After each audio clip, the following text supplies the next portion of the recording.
Good morning, everyone. I have a great pleasure to welcome you. It's the second edition, day 3 of Economics Without Borders for you. And let me introduce and welcome our great speakers who are here with us. So, Professor Hubert Zydorek, University of Texas, Dallas, USA. Good morning. Professor Anne Miro, Cornell University, New York, USA. Good morning. Professor Mike Peng, University of Texas, Dallas. Good morning. Richard Brendan, Ph.D., Las Vegas Hotels Chain Manager, USA. Professor Satish Mod, Vesim Business School, India. And Professor Gulshen Bayramova, Baku Business University, Azerbaijan. As you probably know, this edition is dedicated to North America and Asia. Well, I've got some information for you. The first thing is that we'll have the streaming on the university's YouTube channel, and our event will be recorded and will be shortly available on the university's YouTube channel. So that's good news for everyone who will not be able to join us throughout the day, because all the material, all those speeches will be available for you. Then we'll have 2 rounds of speeches, an hour and a half each approximately. We'll have a coffee break, not that short really, because it will last approximately half an hour, 30 minutes, and it will start more or less 11:15. And also I would like to ask you not to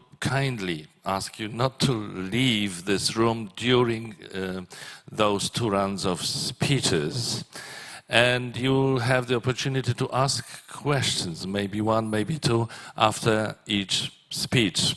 So that's a very good opportunity to talk to our great speakers. What else? Well, I forgot. That's something for our guests from abroad. Maybe you have thought about what the typical November weather in Poland looks like. Well, you have the answer. It's a classic November day in Poland, but could be worse, of course. It's not really raining, heavily raining at least. All right, now I have a great pleasure to welcome and ask for a few words the real host of this event, a person who initiated this project, Economics Without Borders for you. It's Professor Sławomir Smyczek, Ph.D., Vice Rector for Education and International Relations. Thank you very much. Good morning, ladies and gentlemen. On behalf of authorities of the University of Economics in Katowice, I have a big honor and pleasure to welcome you at our university for the second edition of the international project Economics Without Borders. The main aim of this project is to promote the science on international scale by organizing at the University of Economics in Katowice debates and also the presentation, which is taking place right now, of the science achievements, research and work of outstanding scientists from around the world. The main aim, the project main activities are including the 3 editions. The previous edition, the first edition, was taking place the month ago in October. Right now we have the second edition, and at the beginning of 2023 will be the last editions of Economics Without Borders.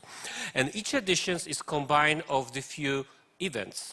First of all, the scientific debates and also the special meetings with the PhD candidates. And everything is supported by the speeches popularizing the science among the young people and local society, together with the global village, which is taking place on the ground floor and on the 4th floor of this building. The events are designed to present economics and social culture issues, including aspects of the social responsibility, economy of inclusions, and the sustainable development of the world economy. From the perspective of the 6 continents, for each edition we have 2 continents. So the first edition was dedicated to Africa and Europe. This edition, as you recognize, is dedicated to North America and Asia. And the last editions will be dedicated to South America and Australia. Invited speakers are prominent science and experts from the countries like before it was Egypt, Spain, Germany, Portugal, and today we have US, India, Azerbaijan, and the next editions there will be representatives of Australia, Chile, and of course from Poland. They have been recognized for their exceptional achievement in the field of the economic science. In particular, they implement the innovations in science and also in teaching and the business activities. So the Economics Without Borders will be one kind of the large-scale initiative during we believe that the University of Economics in Katowice will become the Polish economic hub. And it will be the place to be for high-class researchers from around the world. They will share their knowledge, experience, and exchange the ideas for the future development of the whole economy. And also, we really believe that this debate and also this presentation will help us to identify the new opportunities and hidden potentials, as well as to start the dialogues about the diversity which we can observe in the economy of the different countries and different continents. So let's start the first speeches of today. However, I would like to inform all of you that our event was get under patronage of the Minister of this Education and Science, and also this project received the funding from the Ministry of Education and Science under the program Social Responsibility of Science. We also receive honored patronage delivered by the local authorities, including the voivodeship, the Marshal Office, including the Metropole of Silesia Metropole, as well as the President, the Mayor of the Katowice. We also received the patronage of NAVA, so it's National Agency for International Exchange, and the CIMAN, which is international organization delivering the international accreditations, and this accreditation was given to our university 2 years ago. We also received the honored patronage from the Conference of the Rector of the Polish Public Universities, as well as the CRUE, which is the Conference of the Rectors of the University of Economics in Poland. We also received honored patronage from the Polish Association of Economics, and also the journal Perspective. As you can see, also the high school are ranked in the Perspectives and PROM, and of course the rector of our university, Professor Celina Olszak. Currently, any events cannot take without media, so we are very happy that we receive also media patronage from the TV3, which is the local Polish television in Katowice, Dziennik Zachodni, which is the local the newspaper, and the radio, Polskie Radio Katowice, as well as the forum and other electronic media.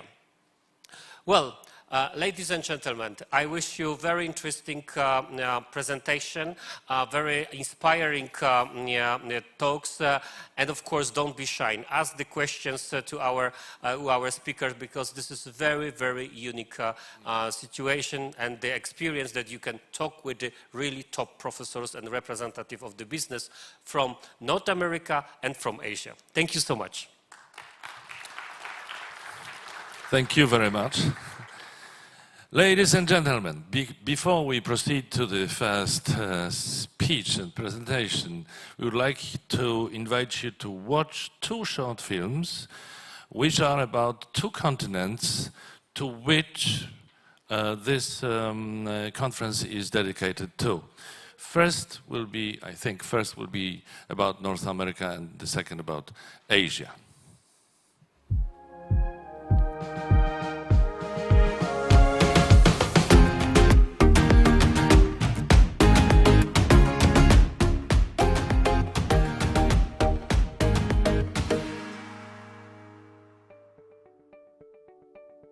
Hi, my name is Hela. I'm from the University of Economics in Katowice, and I think that economics has no borders.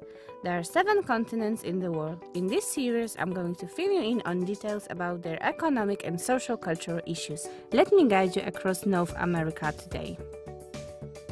North America is located in the Northern Hemisphere and almost entirely within the Western Hemisphere. It's the third biggest continent that covers 16.5% of total Earth land area. It consists of 23 sovereign states and 15 dependent territories. Around 7.5% of world's population lives here. The tallest mountain in North America is Mount McKinley, located in Alaska, with a height of 6,190 meters. The longest river is the Mississippi River. It rises in Lake Itasca in Minnesota and ends in the Gulf of Mexico and covers a total distance of 3,766 kilometers. Lake Superior is the largest freshwater lake in the world by surface area. North America's gross domestic product is almost $29.5 trillion, thus it has the second highest continental economy in nominal terms. Americans deal with 4.5% inflation, and unemployment rate amounts to 10%. Statistically, a North American resident pays $1.08 per liter of fuel, while monthly they earn $3,960. Every North American citizen has access to electricity. CO2 emissions amount to 1475 metric tons per capita.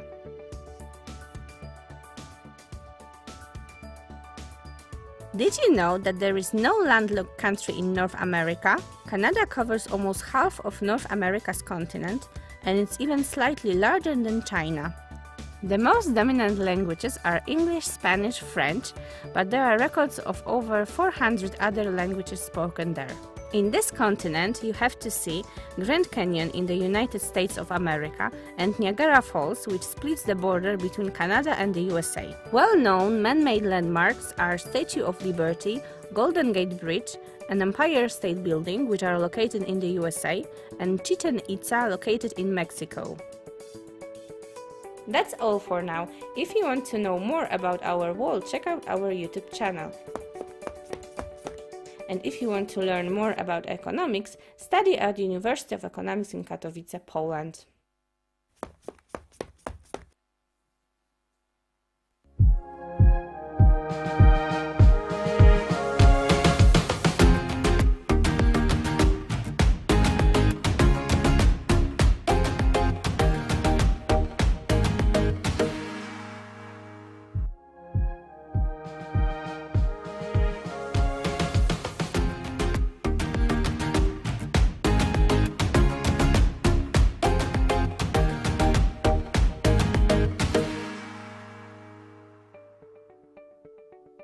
Hi, my name is Hela. I'm from the University of Economics in Katowice, and I think that economics has no borders.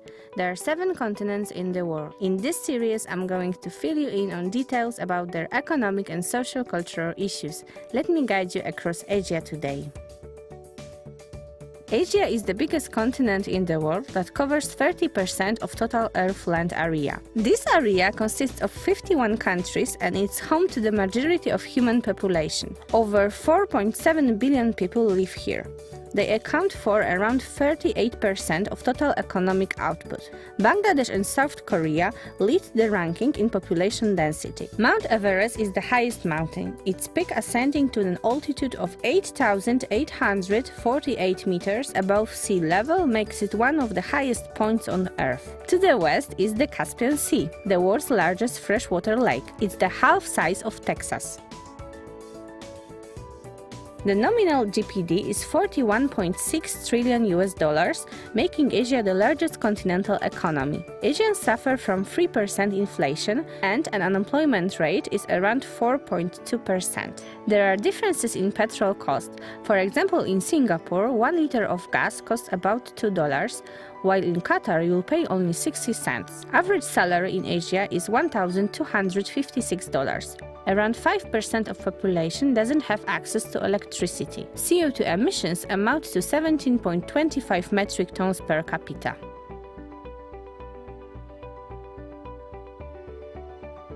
Did you know that more than 2,300 languages are recognized on the continent, but most dominant are Mandarin, Hindi and Arabic? In Dubai you can find Burj Khalifa, which is the tallest building in the world. It's 829 meters tall. The Japanese life expectancy is the world highest at 87.3 years for women and 81.3 years for men. According to the UN World Happiness Report, Taiwan is the happiest country in Asia. Bollywood is the largest film producer in India and also one of the largest film producers in the world. Hindi cinema produces over 1,000 movies every year. That's all for now. If you want to know more about our world, check out our YouTube channel.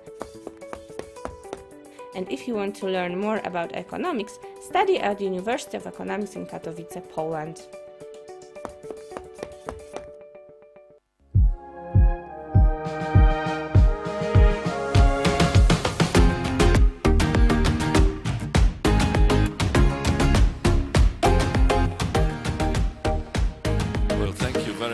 I think that you agree that those two productions were very smart and clever and funny, so I think they deserve some applause or, thank you.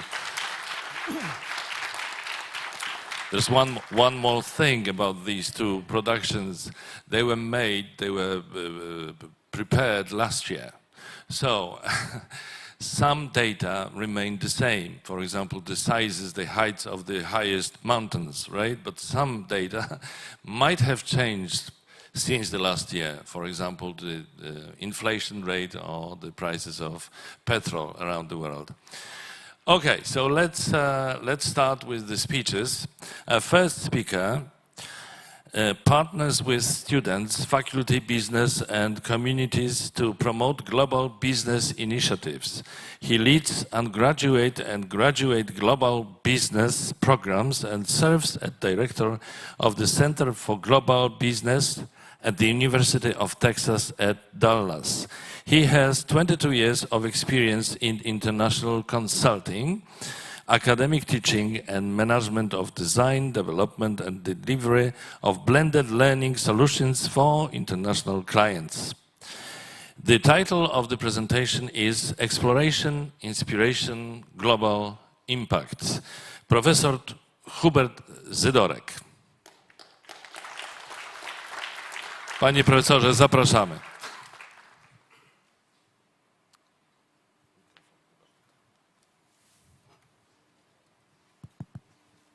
Good morning. Okay, let's try this again. Good morning.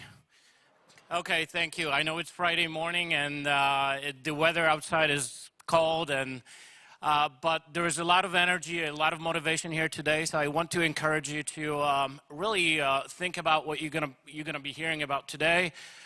You have a number of excellent speakers who came here from countries around the world to inspire you, to help you understand what opportunities you have around the world, and I'm here to share my story as well. But before I do, I would like to thank the University of Economics in Katowice for hosting us here today. I would like to thank Vice Rector Smyczek, Professor Jembawa, and the entire team here who worked really hard over the last several months to make this happen, to make this event happen.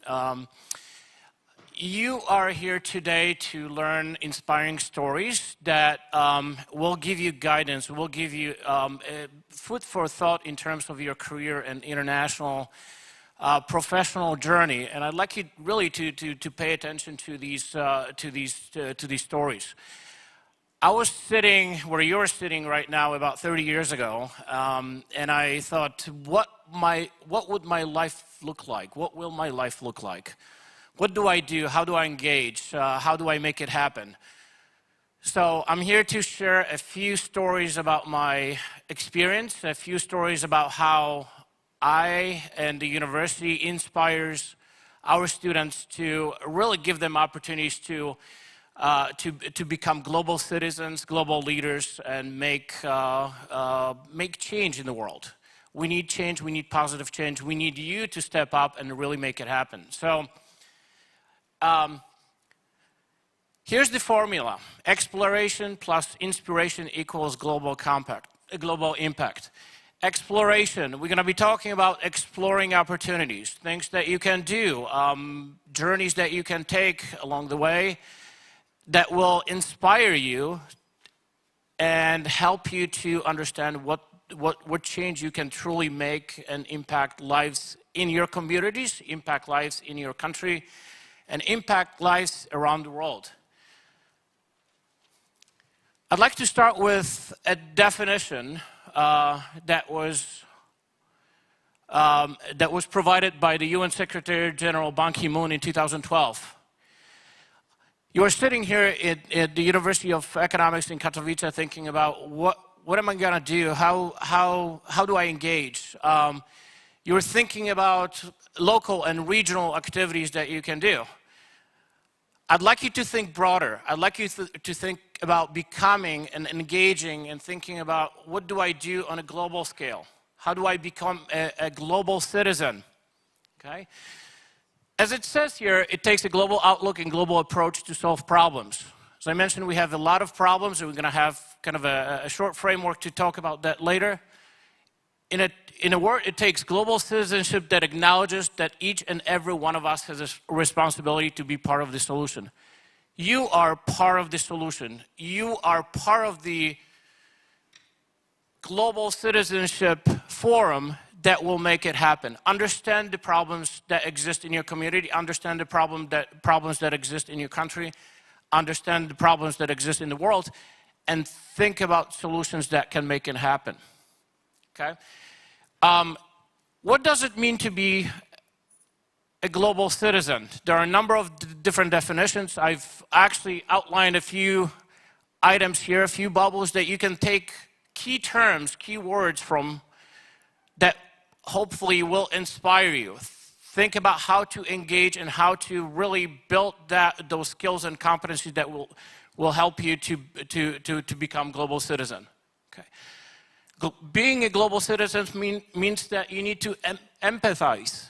Empathize, putting yourself in the shoes of others, understanding the problems that exist around the world, understanding the nature of the situation that the people across from you or on the other side of the world are experiencing.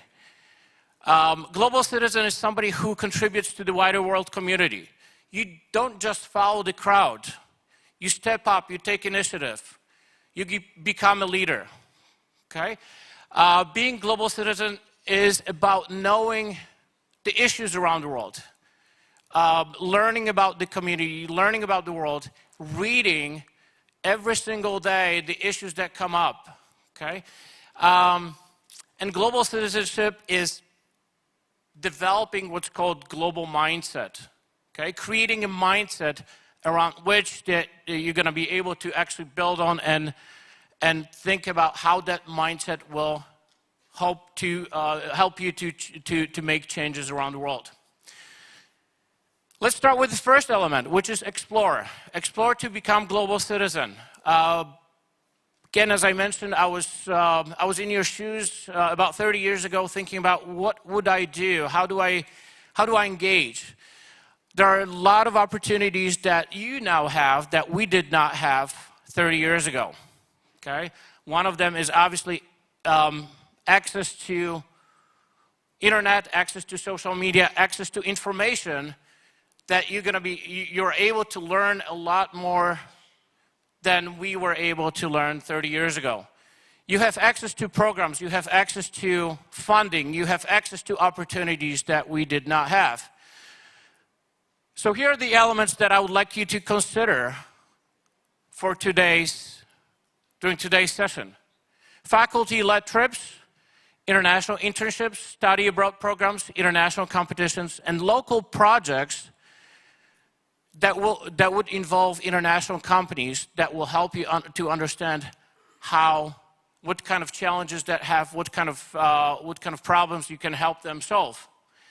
So let's start with the first faculty-led trip, and this trip was conducted in 1996 by one of our faculty members, who took a group of students to South Africa. They spent a week traveling around the country. They spent a week looking at the issues, looking at exploring, sightseeing, but also understanding what South Africa was going through. During that trip, they had a chance to actually meet and visit with the leader. Recognize who that person is? Nelson Mandela. Okay? So this was a life-changing event for the students who participated in that trip. It was a life-changing event for them that would help them to actually shape the nature of their activities. They'll provide them with opportunities later on in life. So they were able to meet and discuss the challenges that South Africa was going through during that time. They realized, and I recommend that all of you actually look into and read the book that was written by Nelson Mandela, A Long Walk to Freedom, that looks at the change that took place during the apartheid time in South Africa. Okay, his long walk for freedom started here in the longest shanty towns. And I'd like you to start that journey understanding what your challenges, what your local issues are to begin your journey today. Okay. Continuing our story about Explore, faculty-led trips. I've taken a number of students to many countries around the world. We've had a chance to actually visit Vietnam and Cambodia several years ago. This is a short story about that trip. We went to understand what Cambodia's and Vietnam's economies are based on, what startups look like, what issues, challenges they face, and what opportunities lie ahead of them. We've taken students to temples and various sightseeing venues. One of them is here, the famous Angkor Wat. And we also met with faculty and students from the university in Vietnam.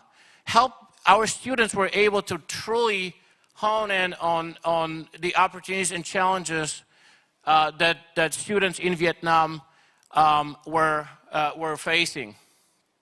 Here's another trip that I wanted to showcase. It's a trip to India. That we took several years ago.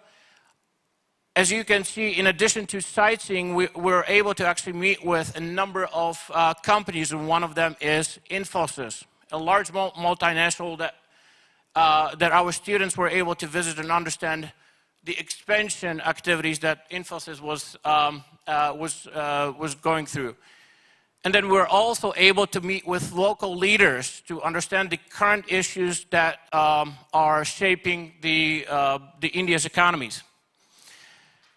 We also took students to Dubai, the UAE. We spent over a week actually understanding what Dubai's and Abu Dhabi's economies are based on, what kind of opportunities lie ahead, and what is that growth that you see is based on? How many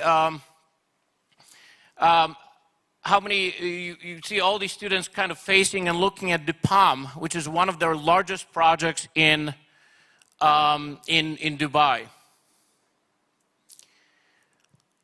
To continue the Explorer story, we look at international internships. All of you are able to obtain local internships. I would encourage you to actually look into opportunities beyond your borders, beyond Poland, beyond Katowice.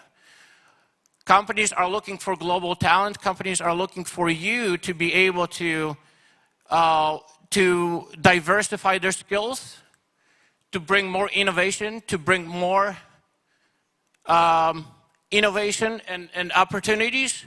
And I'd like you to think about what you're going to do once you enter college, once you enter the University of Economics in Katowice, in terms of extracurricular activities that will help to shape your future. And this is a trip that we took to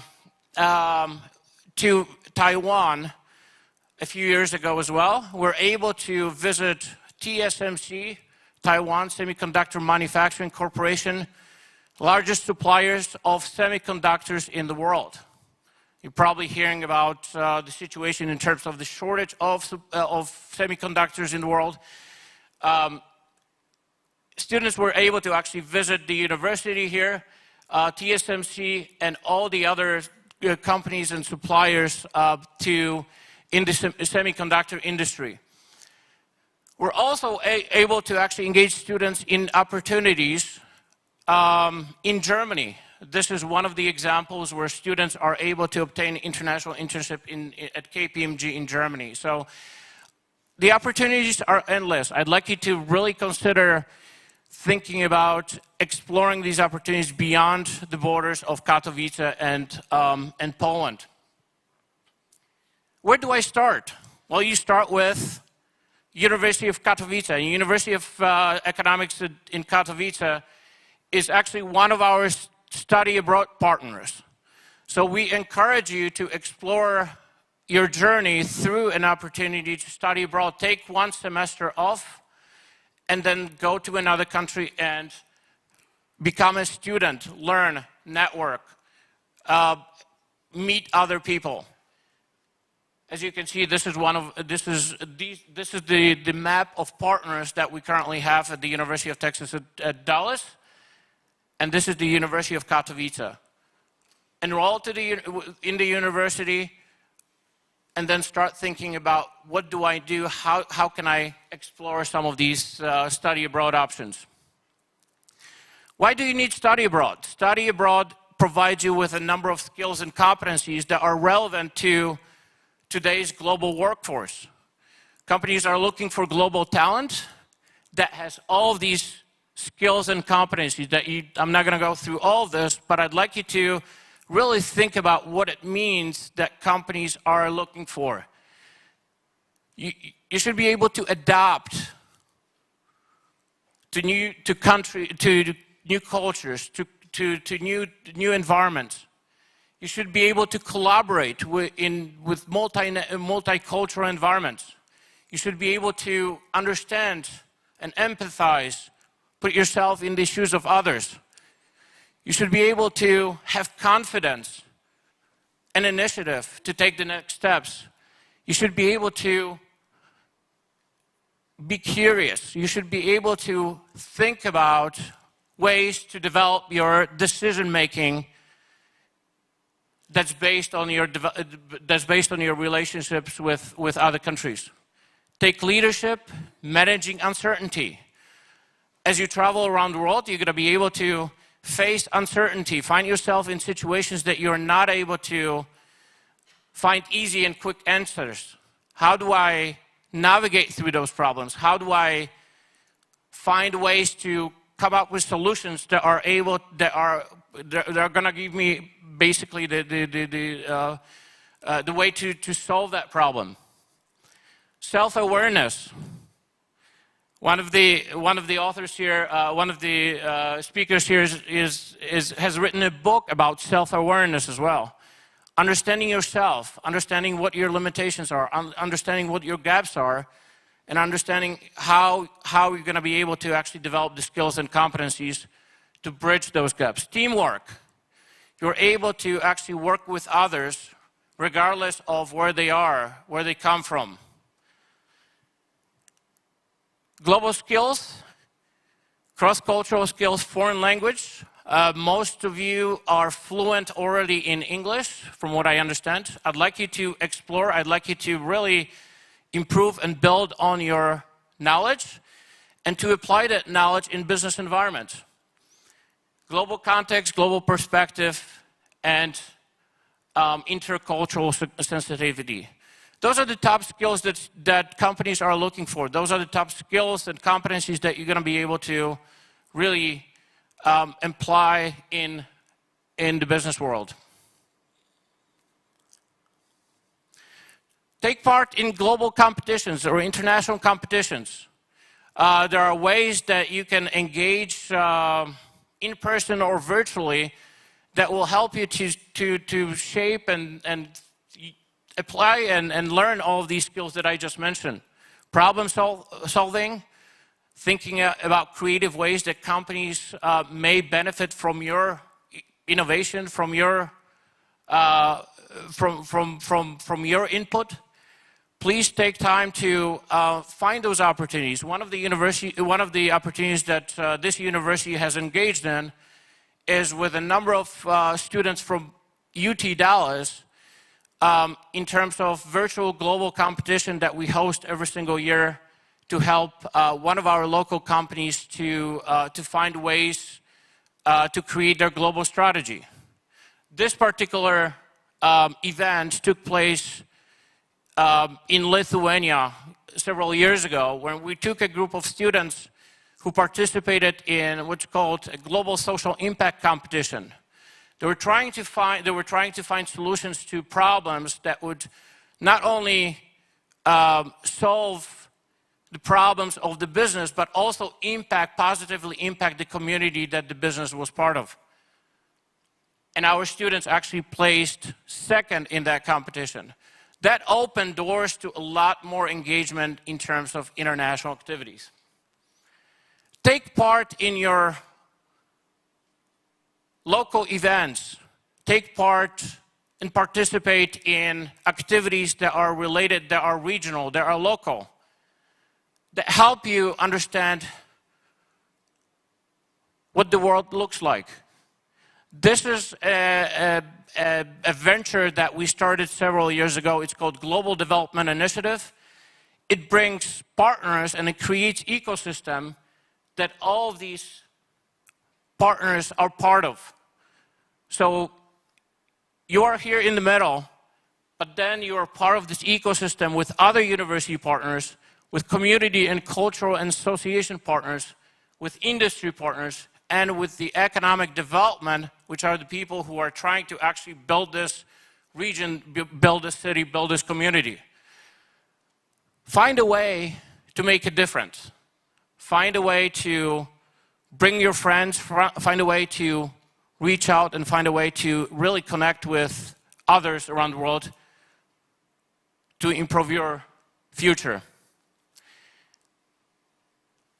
This is one of the examples of the Global Development Initiative, where we were asked to develop a basic market analysis for small and medium-sized companies from Japan that were trying to expand their operations in Dallas. What you want to do is try to really understand, again, empathize, put yourself in the shoes of that company, trying to see what the problems they would face by coming to the United States, by setting their operations in Dallas. What do we need to do? What do we need to have to be successful? Here's another quote. You have the talent, energy, and ideals to prevent conflicts, defend human rights, secure peace, and realize the 2030 Agenda for Sustainable Development. I'd like you to pause for a second and think about this quote. Think about it, how it applies to you, and what you can do to explore and to be able to be part of this agenda. Most of you have probably seen this, the United Nations Sustainable Development Goals framework that outlines the problems that all of us are trying to address. These problems exist in your city, in your country, in the world. And I'd like you to think about what you can do individually to really make a difference. Take one of these. You all see, you all are faced with these problems on a daily basis. What can I do as an individual? What can I do as a future student of the University of Economics in Katowice to address these problems? What can you do? Take initiative, be a leader. These are some of the top 10 practices from Admiral McCraven in the United States. Start each day with a task completed. Find someone to help you through life. You all need mentors. You all need somebody who can provide you with guidance. Please don't do it alone. You all need somebody who can actually help to shape your future journey. Respect everyone. Know that life is not fair and that you will fail often. Failure is part of life. Failure is part of learning. So the more you fail, the more you're going to be able to learn and take those lessons and apply in future endeavors. Take risks.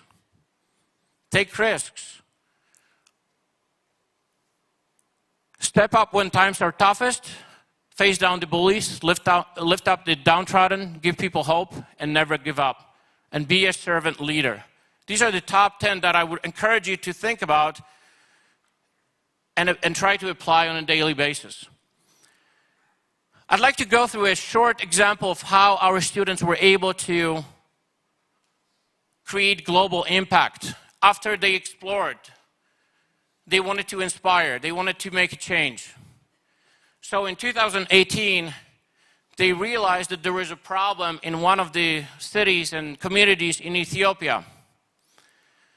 They realized that because of electricity shortage, people are not able to preserve food. People are not able to store, as you all can, put it in the fridge and keep it for a few days, weeks. So we realized that we wanted to pose this challenge to our students and say, what can you do to make this, to change their livelihood, to preserve their food, fruit and meats? And the students identified several problems. They also came up with a really interesting solution. Why don't we try to dehydrate some of the fruits and vegetables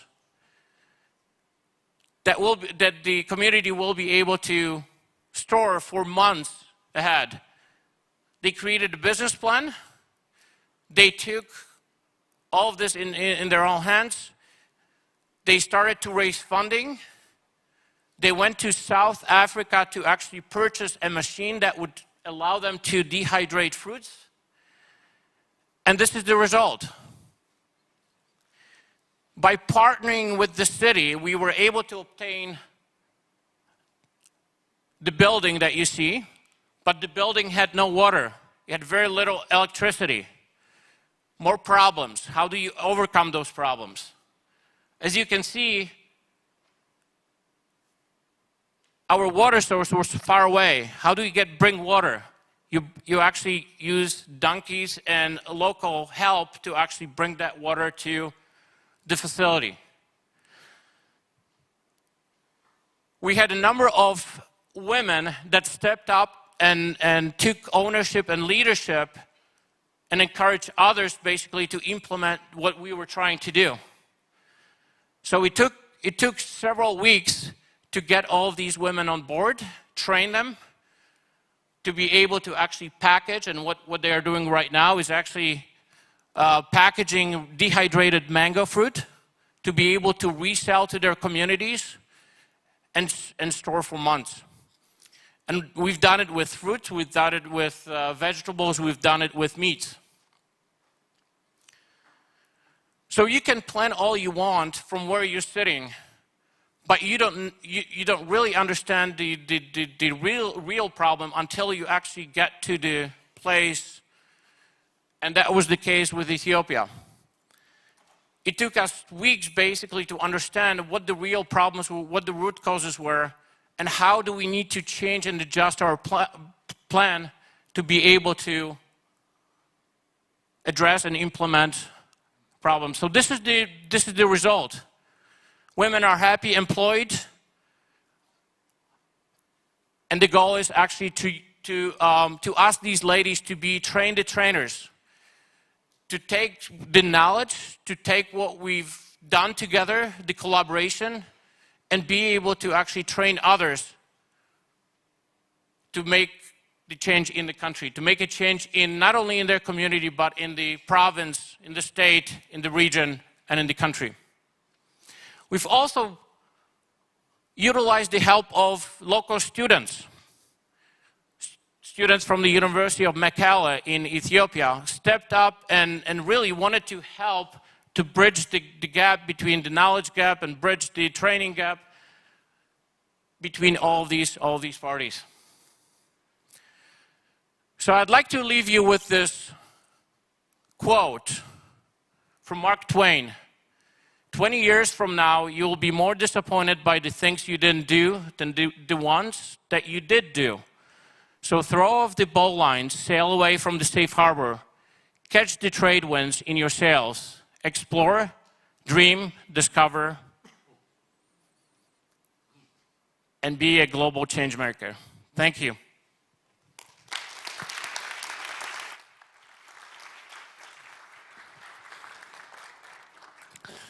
Professor Hubert Zydorek, thank you very much. And now it's time for your questions. Maybe you have something on your mind, maybe some ideas, very interesting speech, some very interesting topics, issues. So, what are your opinions? Maybe you would like to share your opinion with Professor, with all of us. So let me ask you a question. How do you currently, how can you get involved in your local communities? How can you get involved in international projects?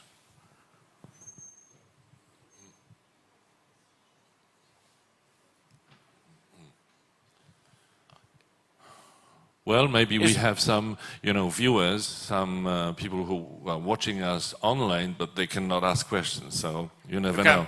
Maybe it's too early. Maybe, we all need to wake up somehow.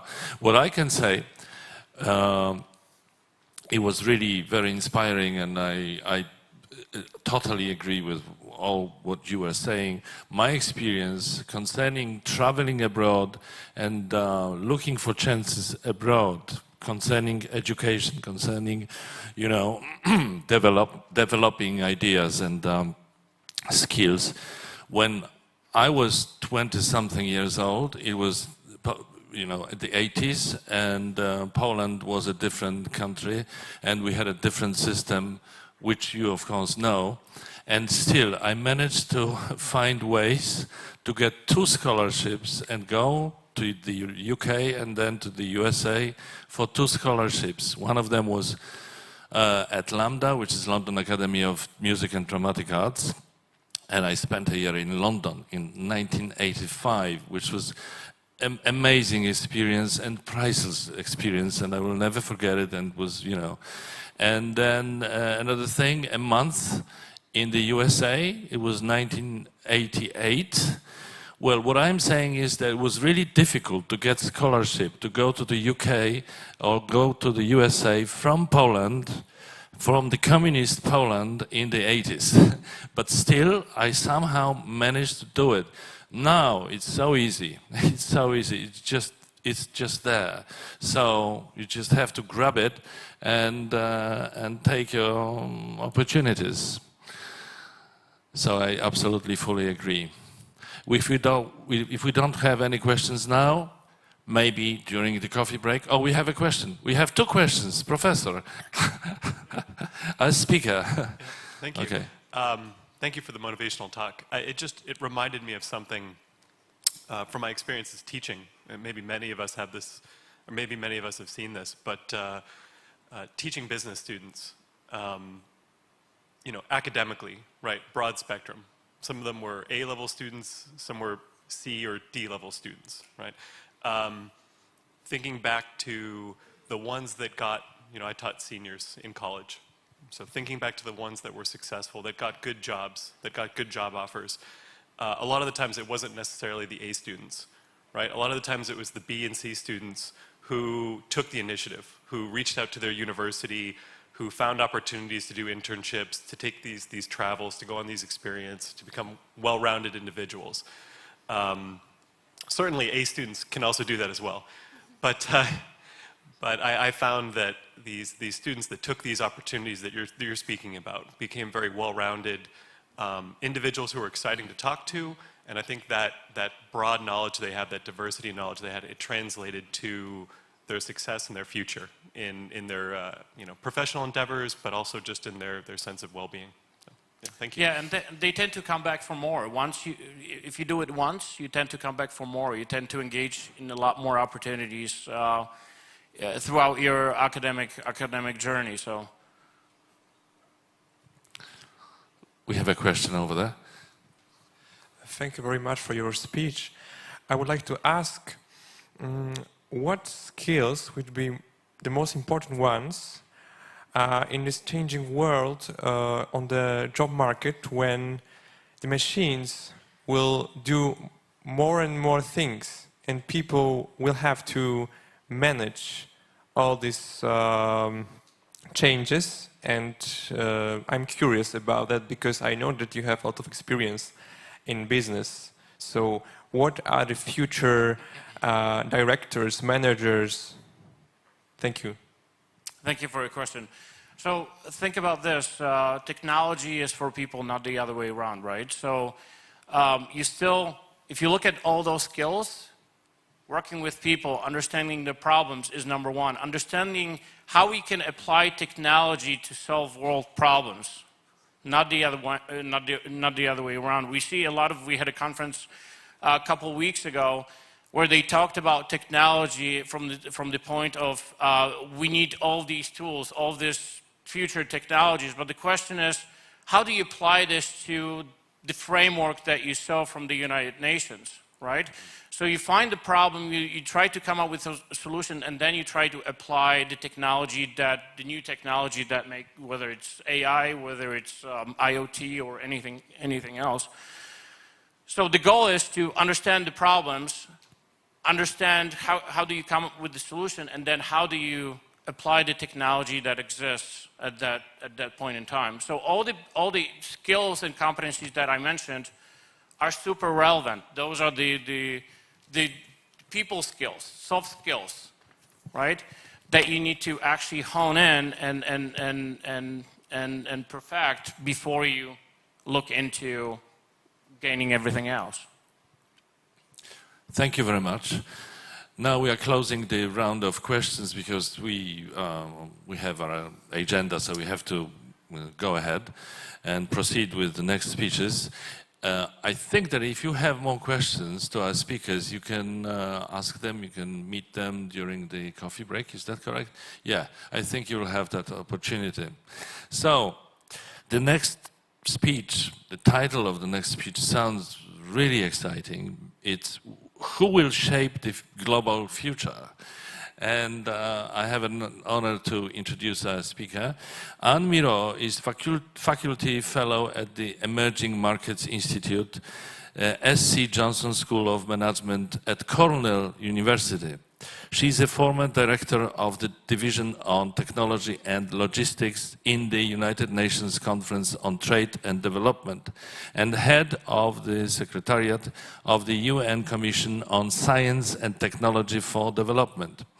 She has over 30 years of experience in international trade, finance, and technology and innovation policies. Professor Anne Miro.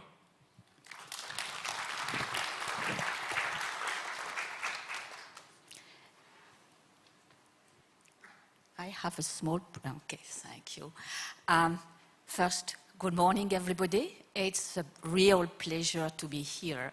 And I too really want to commend the University of Katowice for organizing such an interesting event. And it's really illustrative of a discussion that we had to do yesterday, whether Katowice is an entrepreneurial university. Definitely, it has a spirit of enterprise. And by seeing all these young people around, I'm comforting in that feeling. You will have a number of presentations today. Some of them are, more about your education development path. Others about self-development.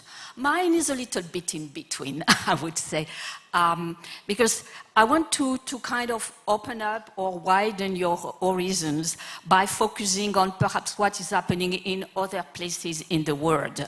And these developments, they will shape the global future. This is a very ambitious question. I don't have an answer. I don't know who has the answers, but we have bits of pieces of elements which can help us perhaps better understand what's going on. And that's my objective, is just to introduce you to perhaps issues that you would not know, so that as time goes, you dig into them or you better understand what's going on, because these events will shape your future. Actually, when I was your age, you know, if you had asked me where will you be in 20 years from now, I would say, oh, I don't know. 10 years from now, well, I'm not sure I know. But I have a little bit of an idea. And I'll come back to that later. But one of my ideals, and we were in the 60s and 70s, was to save the world. Because there were famine in the world, especially in Africa. And the UN was doing a lot of work to help these poor children or poor families, especially on the African continent. And I felt I could contribute. I would save the world. So I ended up working for the United Nations. That was my dream. But you can do that in various ways. What's important is you have a solid background and that you have a passion.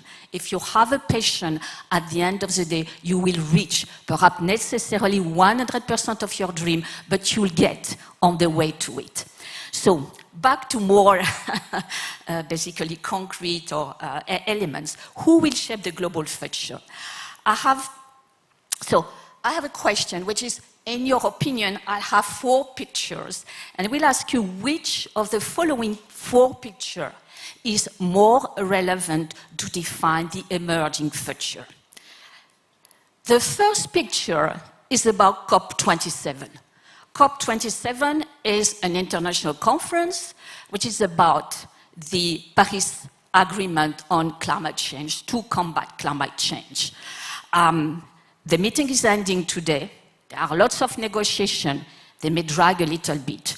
We know we are far from where we would like to be under the 1.5 or even the 2.3 degrees Celsius increase in temperature.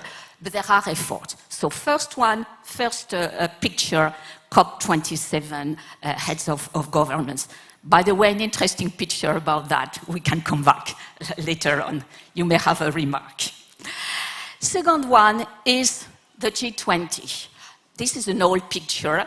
The idea was basically to these ideas that you have around the table, not only the most powerful economic nations, but a group of Tech 20 nations. We include nations that were considered developing in the past. So that's the number 2. The number 3, perhaps you will recognize yourself better in that one, is young people demonstrating for more action. I guess they are addressing that to governments, but also to people of my generation. You know, what have you done? That's a big question. So that's the question's third one. And the fourth picture is in Africa, a classroom where you have a mixture of kind of old elements. You have wooden desks and some future or at least modern ways of teaching with computers.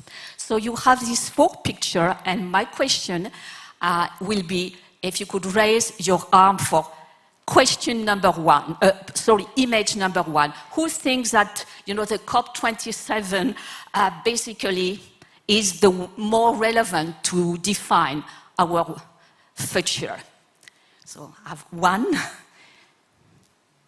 Be bold. You have been told here, be bold. You know, there is no good or right answer. There is no wrong answer. You just justify or just say, that's my feeling. So I have only 1 for COP27. Are you so pessimistic about what governments can, you know, achieve? It's not what they can achieve. Also, it's the journey, the efforts to it. The number 2, the second question, second picture, this group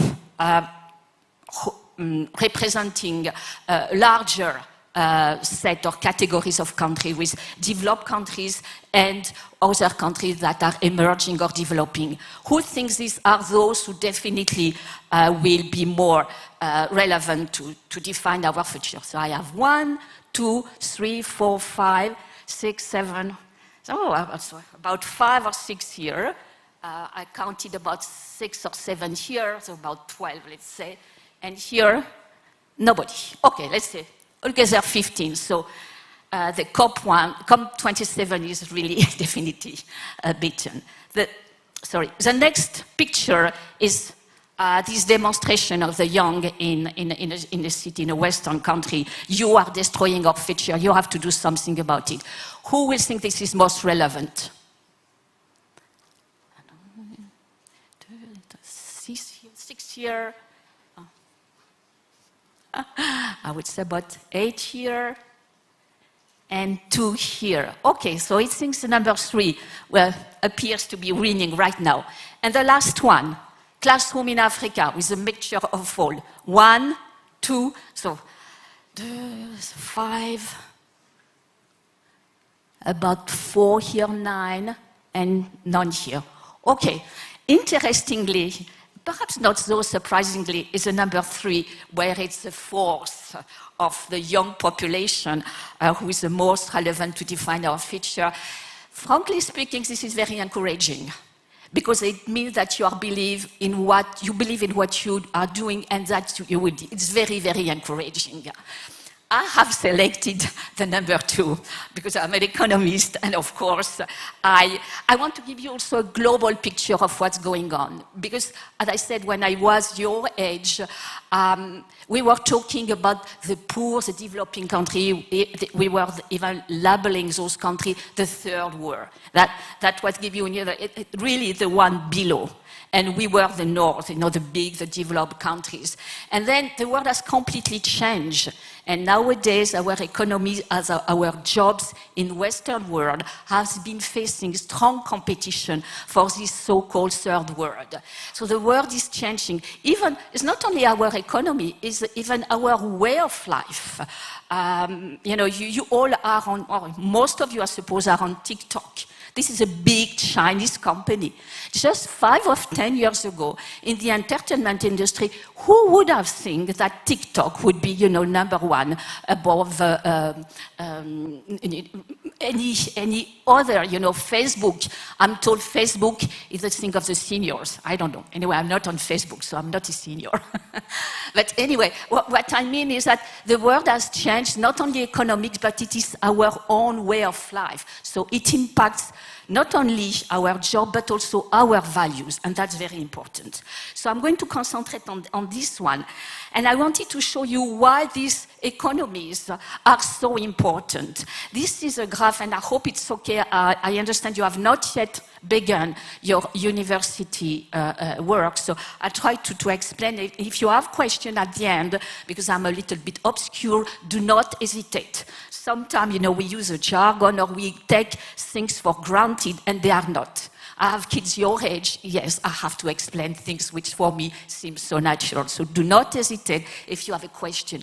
What's very important is that these 21 countries, it's emerging countries plus China, nowadays it's about half of the world production of the what we call the global domestic product. So it's about half of the world economy. But if you look at 1991, this is a blue line. If you look at 1995 or even 2000, at the beginning of this century, the share of these economies in the world economy, the global output, was not even a third.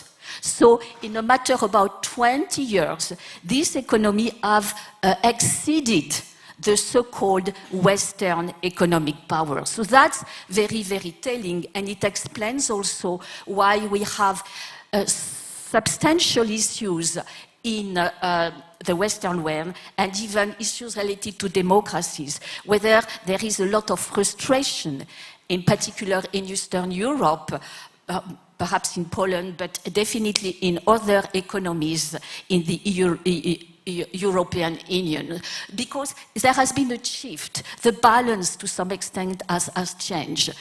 This country is a third of global trade and so on. But what is very important also is China is the second largest economy in the world.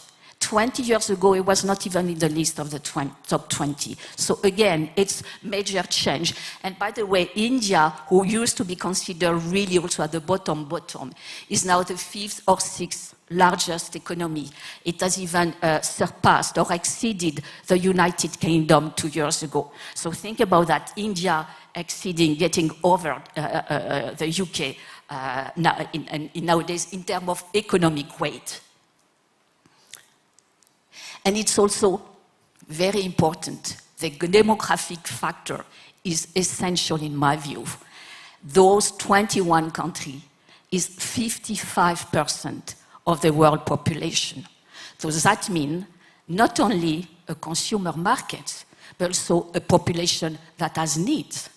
And there is no surprise that we have issues related to immigration because you have 55% of the population in only these 21 countries and add to them a number of other even poorer ones. These countries are also, so I want to give you a little bit of a picture, a global picture, so that you will better understand what's going on, and perhaps that will help you to select an avenue of work or research profession in the years ahead, because I understand you are at the crossroads.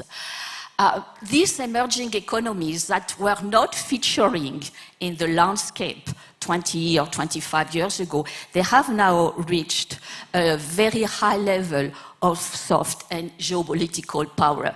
And you may have heard of a summit which takes place almost every year, which is called the BRICS Summit. It's a summit which gathers Brazil, Russia, India, China, and South Africa.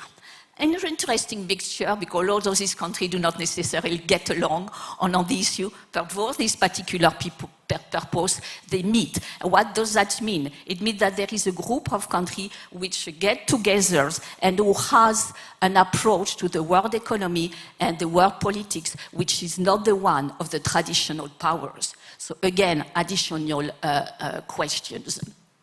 These also economies which have created 2 development banks. And I'm going to tell you why it's important.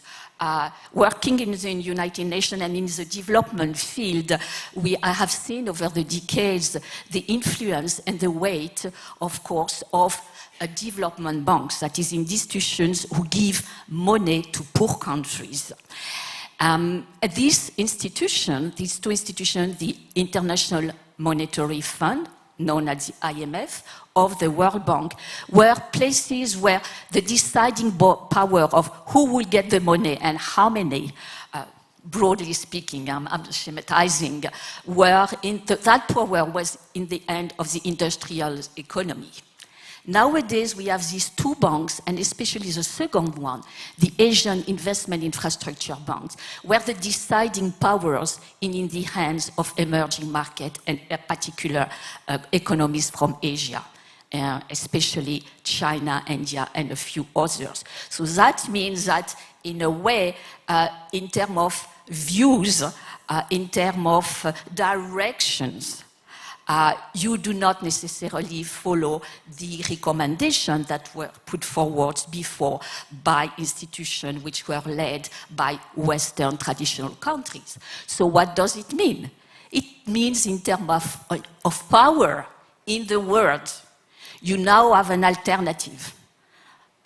In caricature, you do not necessarily need to go along 100% with the United States or with the EU.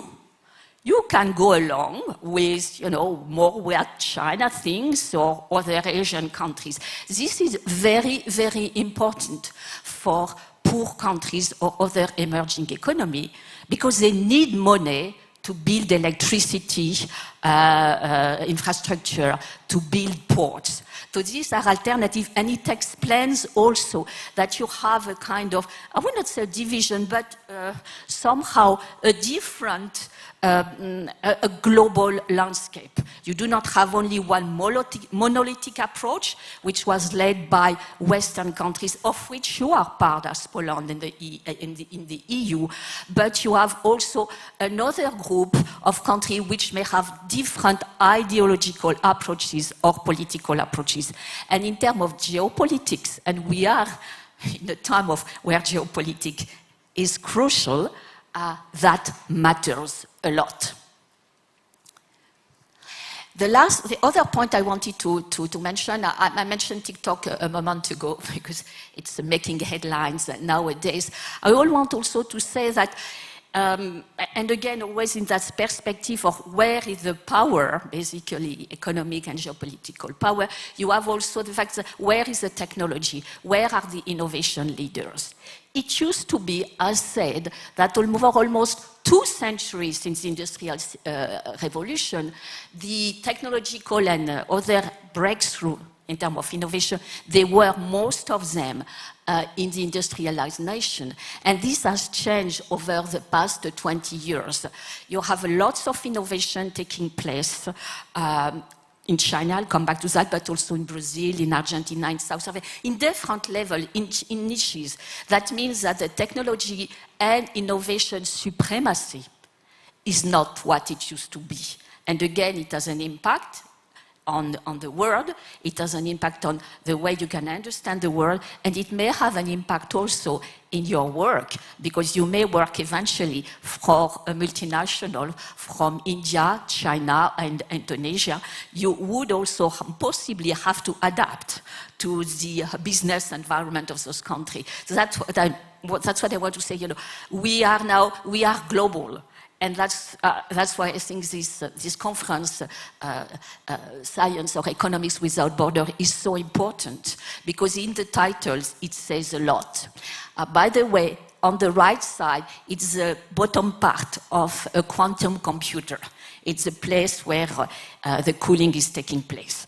Don't ask me too much more about it in terms of technology. That's what I know about it. Why I've put that? Because Asia, in particular China, is extremely advanced on quantum computing. And this is going to be revolutionizing lots of things in industry and also in society. It has to be watched upon. You don't read a lot about it. You don't see many publications, but things are really taking place in this area. And that takes me to the science. Katowice, place of science, hard science are essential. It's good to have very good knowledge in business and so on, but don't forget hard science, because at the end of the day, they will be making the difference. Okay. These are examples of companies I wanted to share with you. You all know Alibaba, okay, but all know Amazon, but in other places of the world, like in Latin America, you have Mercado Libre, which is a huge e-commerce firm. And these are examples of industries where companies from these so-called emerging markets are coming, and they're extremely powerful. So I mentioned Alibaba, Mercado Libre, and Jumia because they are very innovative. Alibaba, everybody knows, but Jumia and Mercado Libre are very innovative because that's also a key in emerging market, but you can also apply it, is turning challenges into opportunities. This is essential. If you take the example of Jumia, it's an e-commerce firm in Africa. The infrastructure, in many cases, is poor. For instance, the banking system. Less than 30, perhaps 25% of the population in Africa has a bank account. So how do you pay if you want to buy something on a web platform if you don't have a credit card? This company has created its internal payment system. Same thing with Mercado Libre. And it's something which does not exist or did not exist in Amazon, because in developed world, we have a credit card, for instance. Same thing for the delivery system. So this company, they have managed to really reach the top in their region by converting challenging into opportunities, and that's what makes the difference. And the other one is the State Grid, the company that Mark knows I like to quote quite a lot. It's the largest electricity company in the world. I mentioned hard science. This is a company which basically is a leader in ultra-high voltage electricity. Why does it matter? Because their technology enables them to transport electricity on very long distance, thousands of kilometers, without losses. And this is essential, because in terms of managing the grid and then, of course, developing the infrastructure, that makes a big difference. So they base their development on hard science, and they have invested a lot abroad. By the way, it's a Chinese state-owned enterprise, which partly explains their ability to invest also in research and development. Okay, so who will guide the emerging future? I selected the second one, and I'm happy because I would say that more or less it might have been the number 2 in the competition. But I also liked, as I said, very, very much that you selected the number 3, because it means that you believe in your future. And that's very, very important. Just an anecdote, I am a little bit struck, especially in my country, I come from France, where I listen to the news and everything is black and dark and so on, and say, how can you project yourself in such a world? So it's important to give the message that you have the energy of the youth, and in a way, the future is young. It's very, very important. Be bold, be creative. Already, as Hubert has mentioned, there is a lot that can be made. So you have to know your environment. I think you need to have a solid background to understand what's going on. It's very nice to have soft skills, but I'll take a step back. Have a solid background, understand what's going on. Get a little bit of information on history. Very important to understand history, especially in Eastern Europe. That will also help you to understand what's going on. So the number 4 could also be now selected because Africa is, also is the continent of the future, the one which will have the highest demographic growth. By 2030, we will have 2.5 billion people in Africa. Half of them will be less than 25 years old. So a very, very young continent. These people need jobs, they need security. We have also to deal with this challenge. Number 1, unfortunately, I can understand you didn't select it. I'm a little more optimistic, perhaps because of my UN background. You will not solve the climate change issue if nobody's on board, bottom line. So we have to find a way. I know it looks like a diplomatic answer, but if this is what is driving the negotiators and the government, that's what matters. And there are efforts being made, and want to be optimistic there. I don't know why we are all doomed, and I don't think that's the case. Actually, I hope you, as a young generation, you will help us have a nice days ahead. Okay. Now, I want to finish with a particular personage or individual, I don't know how to say that, which is Maria Sklodowska, which I'm sure all of you know. This is a little bit more personal, but when I was a young girl in Paris, actually that's where I was born, I was fascinated by Maria. We knew her as Marie Curie, actually. Not so much because she had 2 Nobel Prizes in chemistry and physics. It's extremely rare. Perhaps it's exceptional. It is exceptional. I don't know if she's the only one who was in the situation. So, of course, it was already something. But by the fact that, she was from a country, from Eastern Europe, which was a little far away for us, for some of the reasons that you mentioned a moment ago. It was a strange country, but also because she came to Paris when she was 24 years old to continue her scientific studies. She married Pierre Curie, and she broke basically the barriers: language, culture, gender, and of course the scientific barriers. So I don't know what she was thinking when she was what she was in her heart when she was a little girl, but I'm sure that she knew she had a future.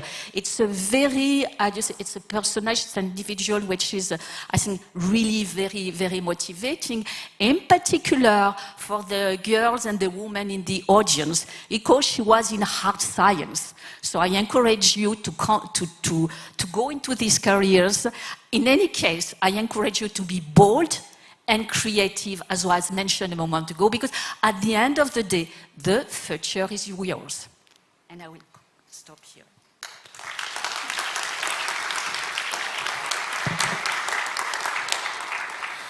Professor Anne Miro, thank you very much. Merci beaucoup.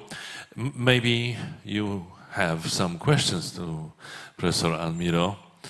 You're really not on Facebook? Did I hear it right? Did I get it right? You are not on Facebook? Is that correct? No, I'm not on Facebook. How come? You know, how is that possible? I don't like to follow the crowds. Years Okay. ago, I tried once, the principle bothers me. Okay. I'll stop there. So no, I'm not on Facebook. And Okay. definitely. But I am in other social networks. We could have a very long conversation on social networks. Social network works if you have an educated background. Otherwise, you are prone to all sorts of news. And we see what's happening. Could be a Okay. very long conversation. Yeah, No, yeah, I'm of not. course. It's a very interesting issue. How about LinkedIn? Maybe you believe in LinkedIn. Are Yeah, you of there? course. No, Of no. course. I'm not a dinosaur. Don't give the impression I'm a dinosaur. But what I mean I is didn't that, think that. you have to be selective. Okay. And to select those who can be helpful to you and not too much intruding. And that's it. So yeah, I'm on LinkedIn, Okay. definitely. Okay. So you can find me on LinkedIn if you want. That's good news. Okay. We have a question over there. Oh, I can see a few hands. I think we have time for 2 questions. Okay, thank you for the presentation. It gives me a few good thoughts about it. And I would like to ask, how long do you think does it take China to overcome America as the biggest economy in the world? Okay, so you will read sometime in the press that China is already the #1 economy. It's just a matter of indicators that you use. I don't want to go into too many details, but in what we call the nominal GDP, that is the amount of dollars nowadays of the Chinese economy, it's #2. But if you take another calculation which take into account inflation and so on and type of living, China is already the #1. And in terms of nominal GDP, it is said that China may overcome the US in a couple of years. We will see, given the situation right now, but it will be, yes, a couple of years. Okay, thank you. Thank you very much. And Don't forget there is 1.5 billion customers in China, so we are back to demographic issues. Oh, it's here. So, as we all know, COP27 is a very important conference, and on the photo that you've shown us were only men. Why? Aren't women a part of the society too? Excellent question, and I'm happy somebody reacted. Because I was almost going to say, is there something missing in the picture? No, actually there are 3 women, but you do not really see them because they are in dark suits and they are physically tiny, and one of them, I believe, has a scarf, so you do not realize it. So you have 3 women out of 30, so yes, indeed, there is still a huge imbalance. It's representative of the state of government and governance in the world. There are 3, perhaps in 5 years from now, there will be 10 or 12, we don't know. Things are changing, but excellent remark. Thank you very much. Professor Anne Miro, thank you for your speech, thank you for your presentation. Unfortunately, we don't have time now for any more questions, but you can take the opportunity during the coffee break, probably. Now it's time for the third speech, third presentation during the first today's session. Professor Mike Peng, Ph.D., the Jindal Chair of Global Strategy at the University of Texas at Dallas, National Science Foundation, Career Award winner and a Fellow of the Academy of International Business and the Asia Academy of Management. His research has investigated firm strategies in Africa, Asia, Pacific, Europe, and North and South America. With more than 160 articles and 5 books, he is one of the most prolific and most influential scholars in global strategy. Professor Mike Peng, the University of Texas, Dallas, USA, and the title of presentation is very interesting, The Ultimate Corporate Social Responsibility, CSR. Professor.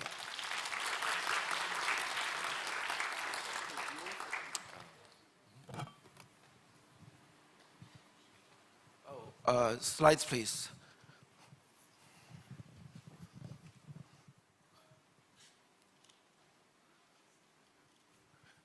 Dziękuję, Mr. Ogash. Dziękuję, Professor Smershik. Dziękuję, University of Economics in Katowice. I just spent 50% of my Polish vocabulary. Thank you for listening to me again. I want to talk about corporate social responsibility. CSR. Everyone knows how to spell CSR now, right? But what is the ultimate CSR, okay? It's ultimately very important for the very university in which we are in, University of Economics in Katowice, because we are dealing with economics and business issues. So I'm not going to bore you with details of lots of books, but I do want to share with you 2 of my newest books, one of which was presented to your university 2 days ago. Without further ado, I will run a case study. That is the opening case study of my Global Business 5th edition. And this is a wonderful and scary and terrifying and beautiful case study, depending on your point of view, okay? It is about Apple, America, and China. I believe some of us have Apple products in our pockets, right? And the guy in the middle is Tim Cook. And before that, there was one CEO, Steve Jobs, who unfortunately passed away, all right? So the question that Tim Cook was dealing with President Trump, why couldn't Apple make the iPhone in the United States?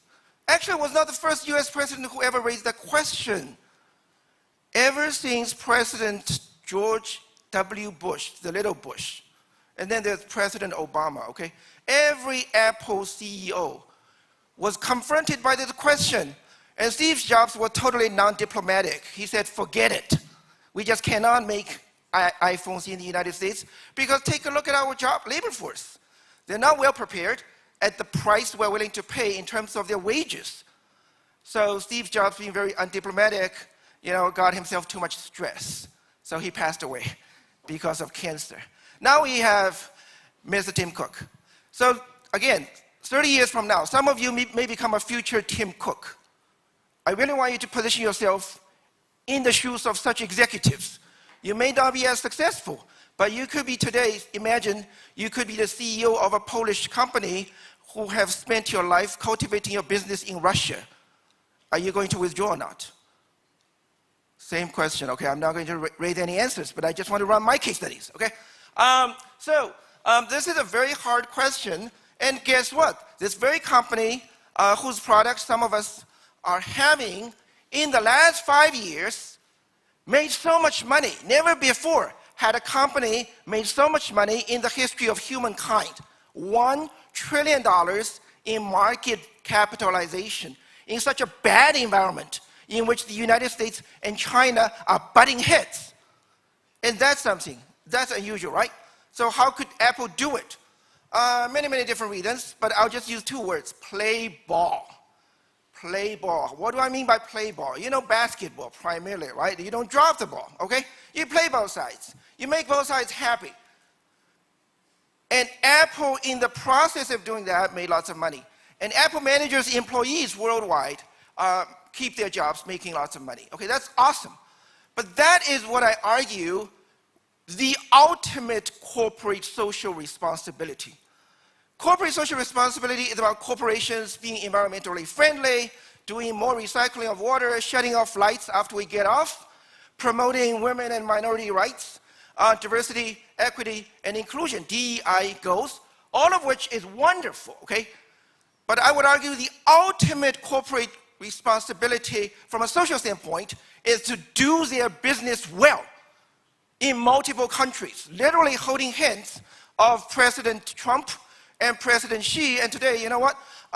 Tim Cook is holding hands with President Xi and President Biden, and lots of other presidents in the world.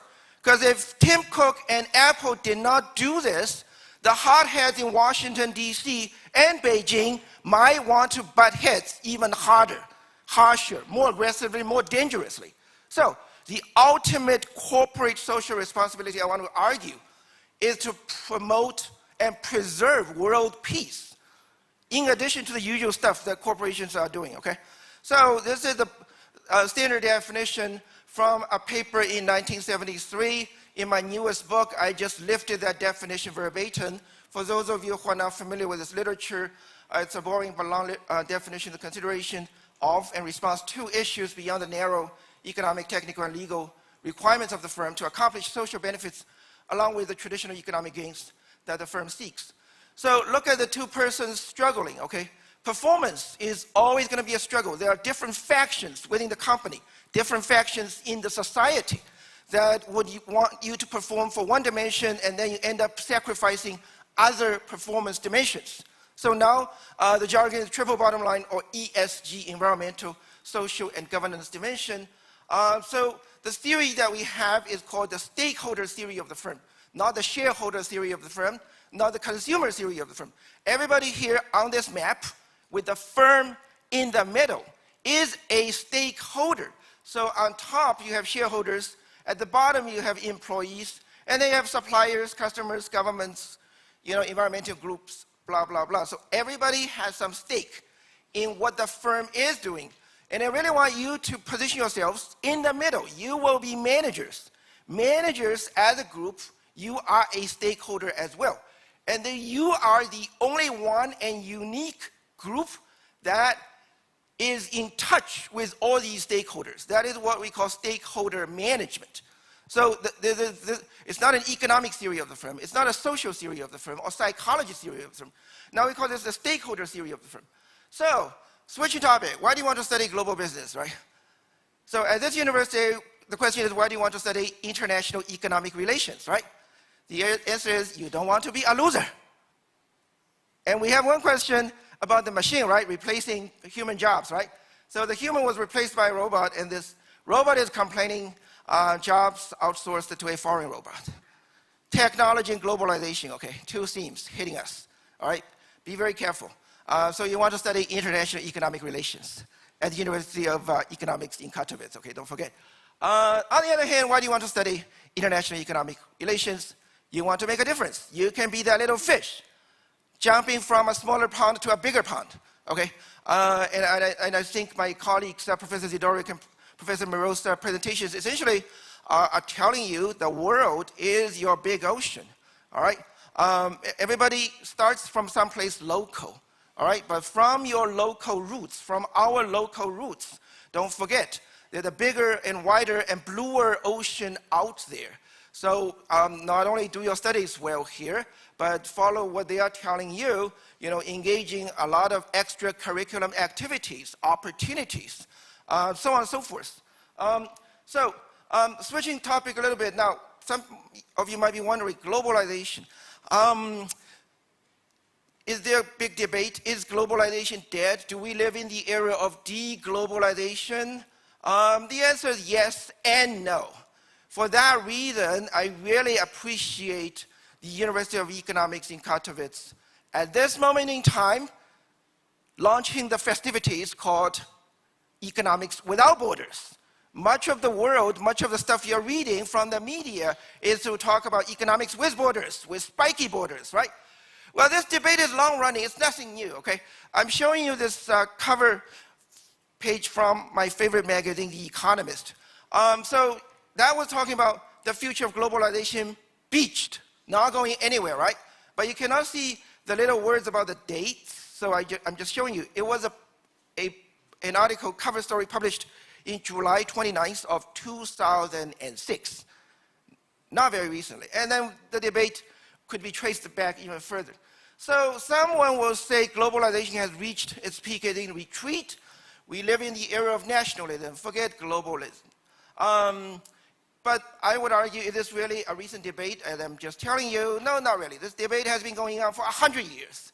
Even before the word globalization became a word, there's always this debate. Some people are afraid of doing business not our traditional ways, of dealing with companies, customers, individuals. Nowadays we say stakeholders that we don't know much about. How do we deal with them? Who benefits from trade wars? My answer is not really no one. So if we talk about international trade being win-win, and I bet Adam Smith is someone whose work has been studied at this university since 1937, when we first founded 85 years ago, right? But Adam Smith wrote the book, The Wealth of Nations, in 1776. Essentially, there are gains from trade. So if there are gains from trade, make no mistake, trade wars and trade sanctions are lose-lose. All right? What about your future, our future, right? The future is very scary. The future is very unpredictable. The future is also historic. Right now, this is a historical moment. We are at a point of what is called historical inflection. We are being hit as a global economy by a public health crisis and a geopolitical crisis and an economic crisis and a social justice crisis, plus a social and environmental climate crisis. So out of these crises, in a plural sense, how do we make sense of the world? It is true that the global economy in the next few years, perhaps next decade or so, going to become less connected and less integrated compared with its peak. All right? Make no mistake what you're getting into. Having said that, as your professor, as your speaker, I don't want to scare you. I want you to understand what you're getting into, but take a look at my last bullet point. Relax a little bit. Okay? All that prediction that globalization is dead. All your jobs will be replaced by machines. Okay, it's not true. All right? Some jobs might be replaced by machines, but not all jobs will be replaced by machines. Just from a pure cost standpoint, globalization is very costly to undo. And Apple, our case study company, did a study. How much money did you pay for your Apple in Poland? I don't know, but I know in the United States, we can get our Apple product, Apple phone, for like, depending on your models, $500 to $800 US, okay? If everything was made in the United States, that Apple would cost the average US customer $2,000 to $3,000 per phone. Which American is so rich to have that much money, right? So the answer is not realistic. So Apple and GM are not going to support a policy of decoupling. We used to say, what is good for General Motors is good for the United States. And now, guess what? General Motors' #1 market is China. #2 is the United States. All right? For Apple, #1 market is still United States. #2 market is China. So imagine these companies, okay? You can predict their executives are not going to be supporting a policy of decoupling. In 20 years, 30 years from now, when you become these executives, presiding over your companies, managing thousands of employees, I hope you know what to do, what to support, what not to support. All right? So who can we train towards? We already mentioned that. Another very interesting and encouraging piece of news I share with all my students, and I want to share with you. Okay? This is from our friends at the Wall Street Journal. That is, even a less global world presents tremendous career opportunities for people with expertise in global business. And don't just take my words, okay? Take a look at this article, right? Winners in the trade war, tariff and trade experts. All right? So don't be discouraged. What we teach is how to turn threats into opportunities. Are these threats? Yes, they are threats. Can they be turned into opportunities? Yes. So companies are hiring people with global business expertise. You want to train yourself well during your university studies in geopolitics, in tariffs and trade compliance, in supply chain reorganization, in management of complex challenges, such as managing stakeholders, managing CSR, managing climate changes. So the implications for you as students are very clear, all right? These are non-routine subjects. These are subjects whose implementation, whose practice cannot be replaced by machines, at least now, for now. No machines are so smart, and you are so smart. You can do it, okay? This is my last slide. So I want to argue there are lots of dimensions of CSR, but the ultimate corporate social responsibility is to do well your business. In 1970, one Nobel laureate, Milton Friedman, published a very controversial paper. The title is, "The Business of Business is Business." One more time, let me repeat. Milton Friedman, 1970. The business of business is business. Meaning, he was saying, forget about CSR. If the companies are paying taxes, hiring workers, paying wages on time, not polluting beyond the national standards, national environmental requirements, what more should we be asking of these companies? You want them to do more social charity, social donation, blah, blah, blah, and blah. That's all fine if they want to do it, but you cannot require companies to do it. I don't completely support his views, okay? But I want to quote his paper.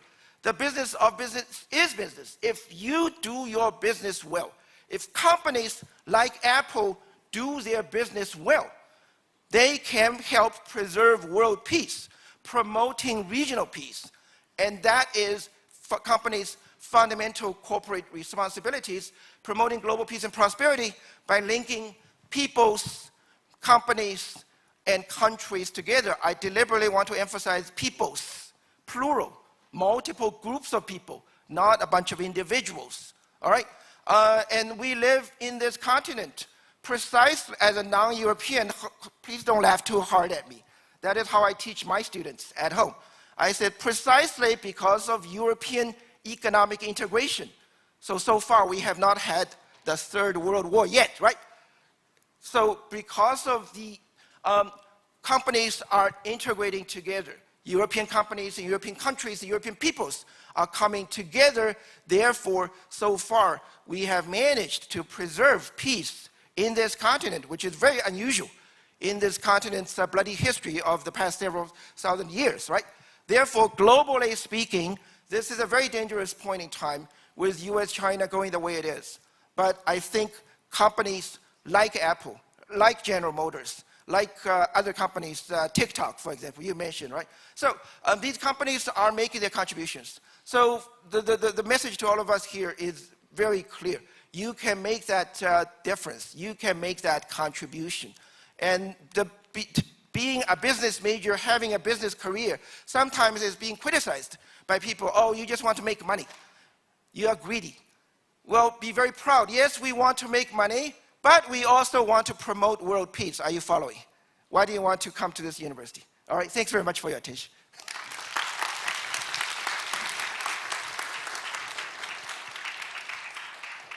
Professor Mike Peng, thank you very much for your presentation. Now it's time for, say, 2 questions maybe. Do you have any questions? Yes, go ahead. We have some hands up. Do you think there are jobs that can't be replaced with robots and AI? Yes. Yes, my son is working to build better robots.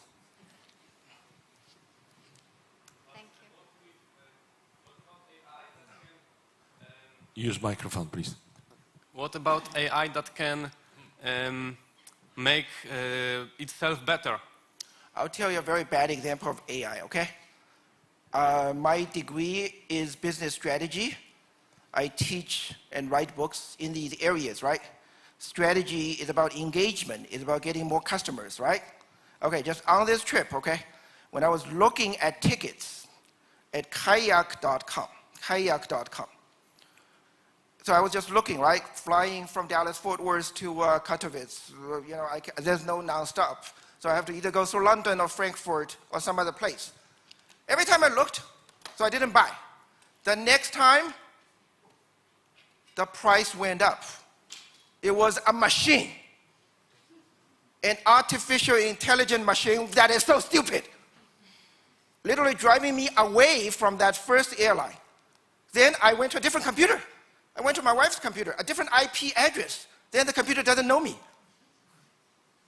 So eventually I was still able to get a good deal.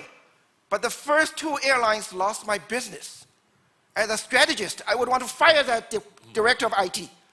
How stupid that artificial intelligence is. AI now is driven by such stupid low-level technical people.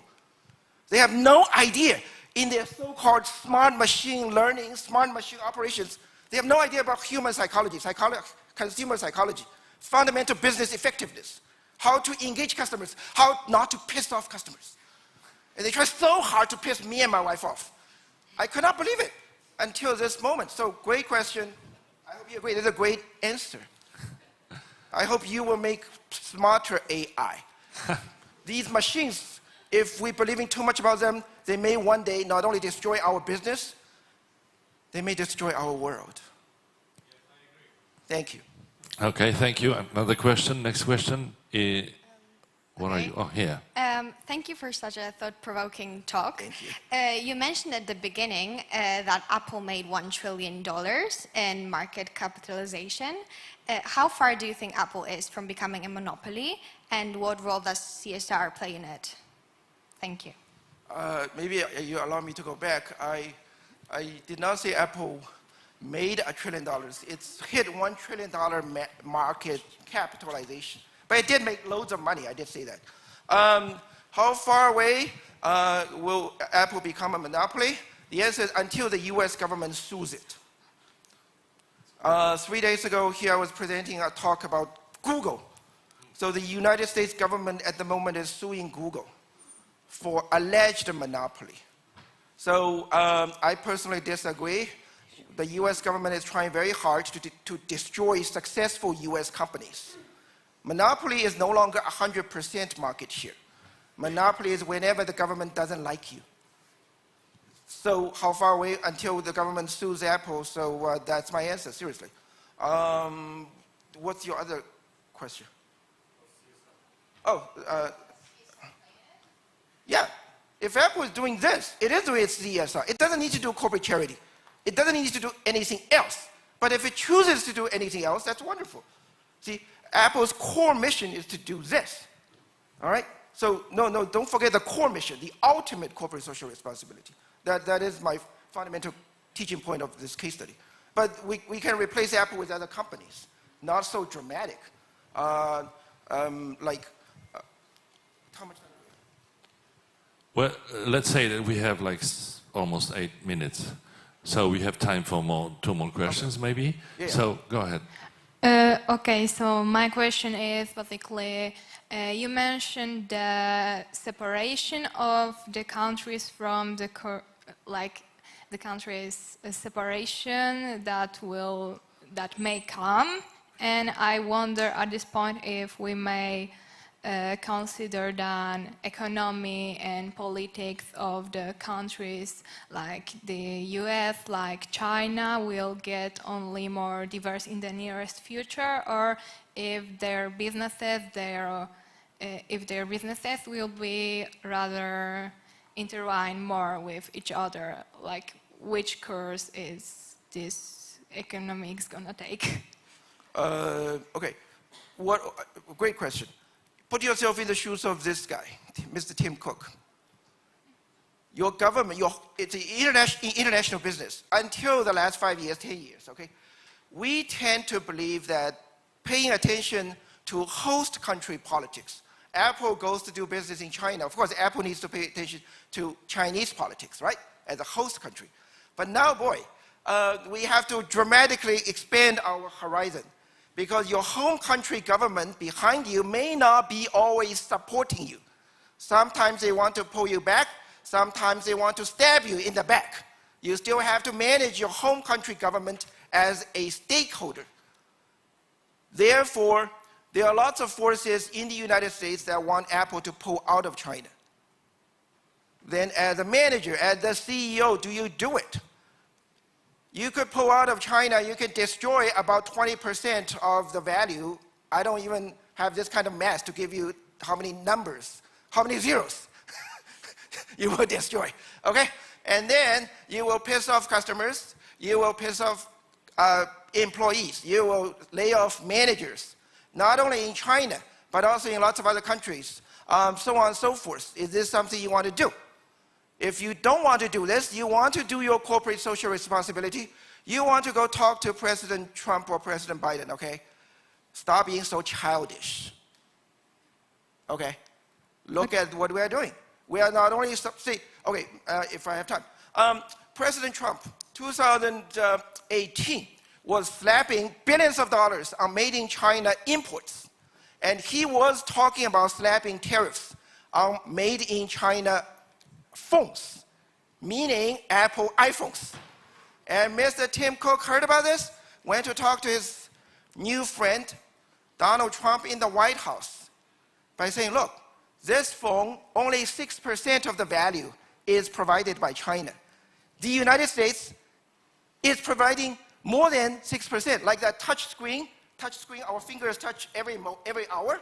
That touch screen was manufactured in upstate New York in a place called Corning, New York, by a company called Corning.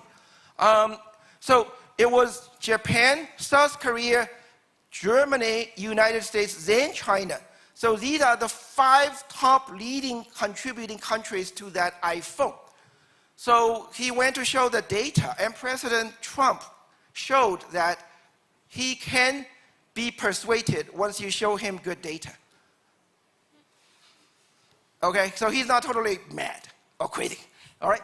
But that said, this is very hard work because Tim Cook and Trump never met. Tim Cook voted for Hillary Clinton. Hillary Clinton would be his preferred presidential candidate. But too bad, in a democracy, Hillary Clinton lost. So Tim Cook rapidly switched to make friends with Donald Trump. So the question I have for you is, can you do that? Can you do that? You support your candidate, but your candidate lost. Can you be the friend of the next candidate? If you cannot do this job, okay? So test your thickness of your skin, okay? Do you have thick skin? Do you have thick skin? This job is not for everybody. This job, see, you got to make friends with Donald Trump, then he'll listen to you. I think I would be able to personally, so... But I will train you to thicken your skin. Okay. Global business is not easy. It's a tough job. Someone has to do it. And if you don't do it, no one else does it, they can go to war. Precisely because of the existence of companies like Apple and managers like Tim Cook. It overcomes your personal emotions, your political preferences, your personal preferences, but for the betterment of your company and your stakeholders, and for the betterment of the world, I would argue. That is your ultimate CSR. You will want to do it as a top-notch executive. That's what we are training you at the University of Economics in Katowice. Okay, gradually you will be able to do that. I know it's difficult to imagine you can. Thank you for the question.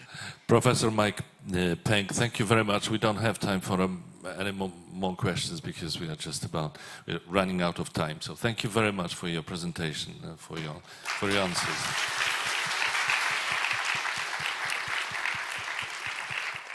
Now we are slowly but surely, dziękujemy bardzo. We are slowly but surely approaching the coffee break, which will last for half an hour. I know that some of you are staying with us, some of you are leaving, but anyway, I would like to recommend you the Global Village. It's a very interesting project which you can have a look at on the 2nd and 4th level of this building. Global Village is a kind of an interactive exhibition where students supervised by lecturers prepare special zones, booths, showcasing facts and cultural aspects of different countries and continents. So I think it's really worth seeing, so you can have a look. And also I would like to invite you for the 2nd edition of Economy Without Borders, which will take place on April 21st next year, with the theme being the following continents: South America and Australia, which was mentioned before. So now I have the pleasure to invite you for the coffee break, which will last for approximately half an hour.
Good morning, everyone. Welcome again. It's Economics Without Borders for you. It's the second edition, and it's the third day and the second round of speeches and presentations. And I have the great pleasure to welcome and invite and present to you our great speakers who are here with us. Professor Hubert Zydorek, University of Texas, Dallas, USA. Dzień dobry, panie profesorze. Professor Ann Miro, Cornell University, New York, USA. Good morning. Professor Mike Peng, University of Texas, Dallas. Richard Brendan, Ph.D., Las Vegas Hotels Chain Manager, USA. Professor Satish Mod, Vezim Business School, India. Professor Gulshen Bayramova, Baku Business University, Azerbaijan. So we'll have three very interesting presentations. After each of them, you'll be able here in this room to ask questions. Not many, probably. We'll approximately have time for, say, 2, maybe 3 questions to our speakers. I also want to inform you that this event is being broadcast on the YouTube channel of the University of Katowice. And also it will be recorded and then available on the YouTube channel of University of Economics in Katowice. What else should I say? Well, we'll have 3 speeches, and my kind request is to the audience here in this room not to leave the room during the speeches, during the presentations. Thank you very much. And now I want to introduce here on stage and ask for a few words. Well, I could say the spiritus movens of the whole project. Vice Rector for Education and International Relations, Professor Sławomir Smyczek.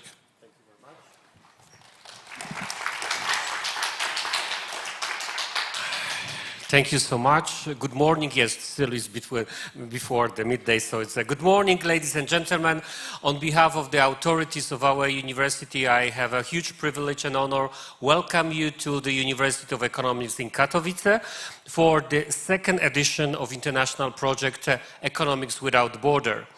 The main aim of this project is to promote the science on international scale by organizing at our university debates and the presentation of the scientific achievements, research and work of outstanding researchers from around the world, as well as the representative of the business, global business. The project main activities include 3 editions. The first edition took place in October, and it was dedicated to Africa and Europe. The second edition, which is taking place right now, is dedicated to North America and Asia. And the third editions will be next year in April and will be dedicated to Australia and South America. Each event, each session is including the few activities. So the first today, usually we have debates supported by the special meeting, methodological research symposium for the PhD candidates.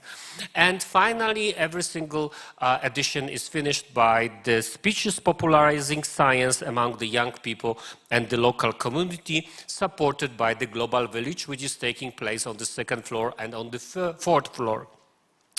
We invite the speakers as a prominent science and experts from the countries such as, for all these 3 editions, there was the experts from Egypt, Spain, Germany, Portugal.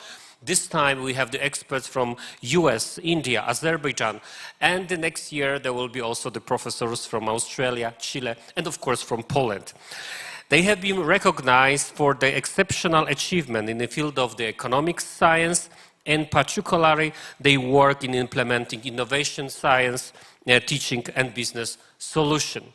The economics without border, we believe that it will be one kind of the large-scale initiative during the University of Economics in Katowice. Hopefully, they will become Polish economical hub. It will be placed to be both, where the high-class researchers from around the world will share their knowledge, discuss, and exchange their ideas and experience. And we also believe that this kind of event will help us to identify new opportunities and hidden potentials, how to improve the world, how to improve the economy, and how to eliminate the borders between the countries and between the people. So, ladies and gentlemen, finally we can start the second presentation of the second edition of the Economies Without Borders. Generally, our project gets honorary patronage from the Minister of Education and Science, and I would like to add also that the project received fundings from the Ministry of Education and Science in the framework of the Social Responsibility Science program. We also get the honorary patronage from the local authorities, including Voivodeship, Marshal Office, including the mayor of Katowice, as well as we get the patronage of the NAVA, so National Agency for the International Exchange, and the CIMA. This is international organization delivering international accreditation for the business universities, which we received this accreditation 2 years ago. We also give the honorary patronage from the Conference of the Rectors of the Polish Public Universities, so CRASP, as well from the CRUE, which is the Conference of the Rector of the University of Economics. We receive honorary patronage from the Polish Association of Economists, from the Perspective, Prompt, and Rector of our university, Professor Celina Olszak. As well, we received the media patronage from the television, so TVP3, which is the regional television for Katowice, and the region, Dziennik Zachodni and Polskie Radio Katowice. We received also the patronage of the internet media like Forum and NAMI.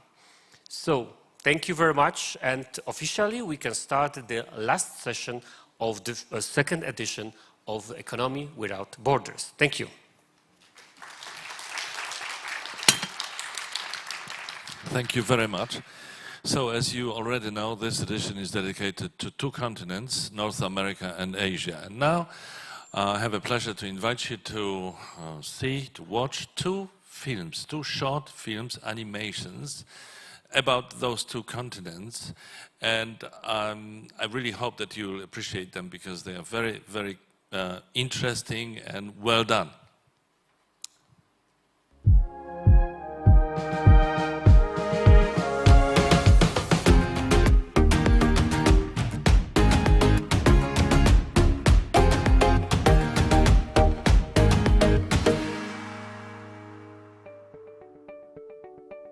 Hi, my name is Hela. I'm from the University of Economics in Katowice, and I think that economics has no borders.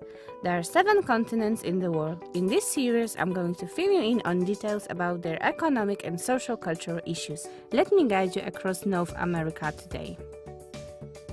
North America is located in the Northern Hemisphere and almost entirely within the Western Hemisphere. It's the third biggest continent that covers 16.5% of total Earth land area. It consists of 23 sovereign states and 15 dependent territories. Around 7.5% of world's population lives here. The tallest mountain in North America is Mount McKinley, located in Alaska, with a height of 6,190 meters. The longest river is the Mississippi River. It rises in Lake Itasca in Minnesota and ends in the Gulf of Mexico and covers a total distance of 3,766 kilometers. Lake Superior is the largest freshwater lake in the world by surface area. North America's gross domestic product is almost $29.5 trillion, thus it has the second highest continental economy in nominal terms. Americans deal with 4.5% inflation. An unemployment rate amounts to 10%.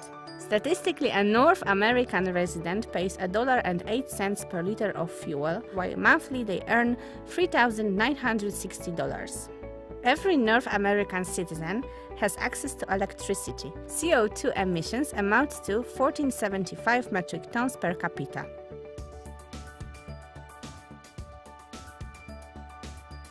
Did you know that there is no landlocked country in North America? Canada covers almost half of North America's continent, and it's even slightly larger than China. The most dominant languages are English, Spanish, French, but there are records of over 400 other languages spoken there. In this continent, you have to see Grand Canyon in the United States of America and Niagara Falls, which splits the border between Canada and the USA. Well-known man-made landmarks are Statue of Liberty, Golden Gate Bridge, and Empire State Building, which are located in the USA, and Chichen Itza, located in Mexico. That's all for now. If you want to know more about our world, check out our YouTube channel. And if you want to learn more about economics, study at the University of Economics in Katowice, Poland.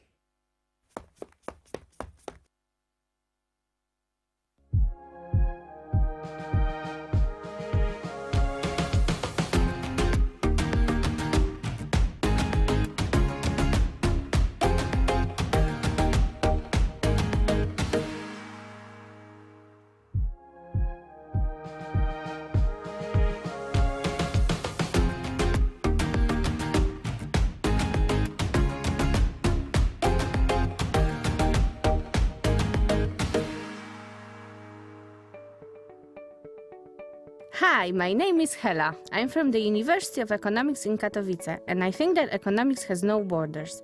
There are 7 continents in the world. In this series, I'm going to fill you in on details about their economic and social-cultural issues. Let me guide you across Asia today. Asia is the biggest continent in the world that covers 30% of total Earth land area. This area consists of 51 countries and it's home to the majority of human population. Over 4.7 billion people live here. They account for around 38% of total economic output. Bangladesh and South Korea lead the ranking in population density. Mount Everest is the highest mountain, its peak ascending to an altitude of 8,848 meters above sea level makes it one of the highest points on Earth. To the west is the Caspian Sea, the world's largest freshwater lake. It's the half size of Texas. The nominal GDP is 41.6 trillion US dollars, making Asia the largest continental economy. Asians suffer from 3% inflation and an unemployment rate is around 4.2%. There are differences in petrol cost. For example, in Singapore, 1 liter of gas costs about $2, while in Qatar you'll pay only 60 cents. Average salary in Asia is $1,256. Around 5% of population doesn't have access to electricity. CO2 emissions amount to 17.25 metric tons per capita.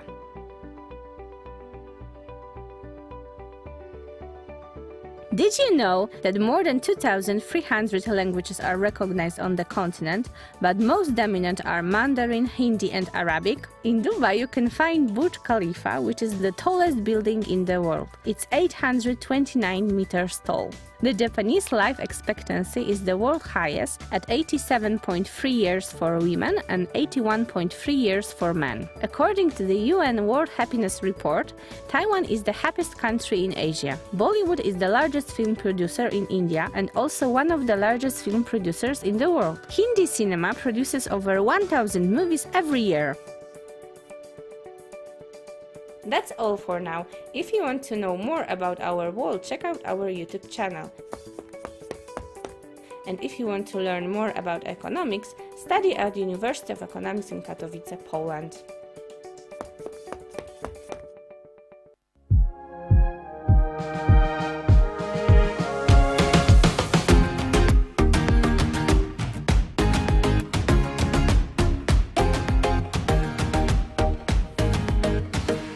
I hope you liked those movies, these 2 movies. Did you like it? Yes, you did? I think they deserve some applause here, you know. Really good job. Thanks to those two films, I realized that I had no idea that there were more than 1,000 movies made in Bollywood, which is amazing, and also it's you know, I don't feel good with this, but I just realized that Greenland belongs to North America. I didn't think about Greenland being a part of any continent, which is, you know, so silly, but Greenland is so huge and it's there. Okay, some data which you saw might be from the past year, like that data concerning the inflation rate or the petrol prices, for obvious reasons. Okay, so now we'll have the fourth, if we are talking about today, the fourth presentation, the first after the break. And it sounds really, really interesting. US Hospitality Insights. And the speaker is Richard Brendan, Ph.D., Las Vegas Hotels Chain Manager. And just a few words of introduction about you. Mr. Richard Brendan completed his Ph.D. in Research Methodology, Measurement and Analysis from the University of Central Florida. His research focuses on innovation in hospitality and tourism with interests including the sharing economy, revenue management, future studies, and focus group methodology. He has published articles in the International Journal of Contemporary Hospitality Management, Journal of Revenue and Pricing Management, Journal of Vacation Marketing, and Cornell Hospitality Quarterly. Professionally, Mr. Richard Brendan has experience in the hospitality industry in theme parks, integrated resorts, and casinos with the Walt Disney Company, MGM Resorts International, and Wynn Resorts. So it sounds really exciting, and we are looking forward to your presentation. So the floor is yours.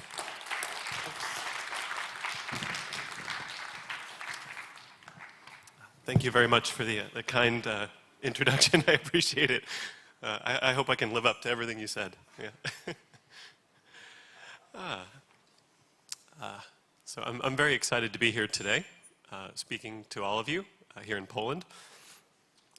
U.S. Hospitality Insights, why is it important, especially for the conference here, Economics Without Borders? I think it's important for a few reasons. First of all, the clicker.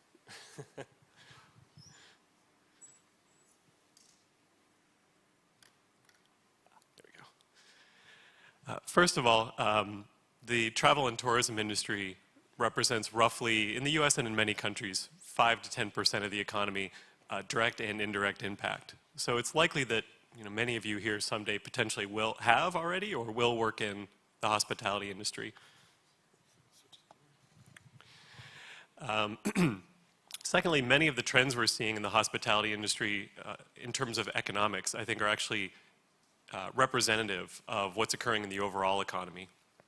Third, I think just professionally from a field, there are a lot of benefits to working in the hospitality industry.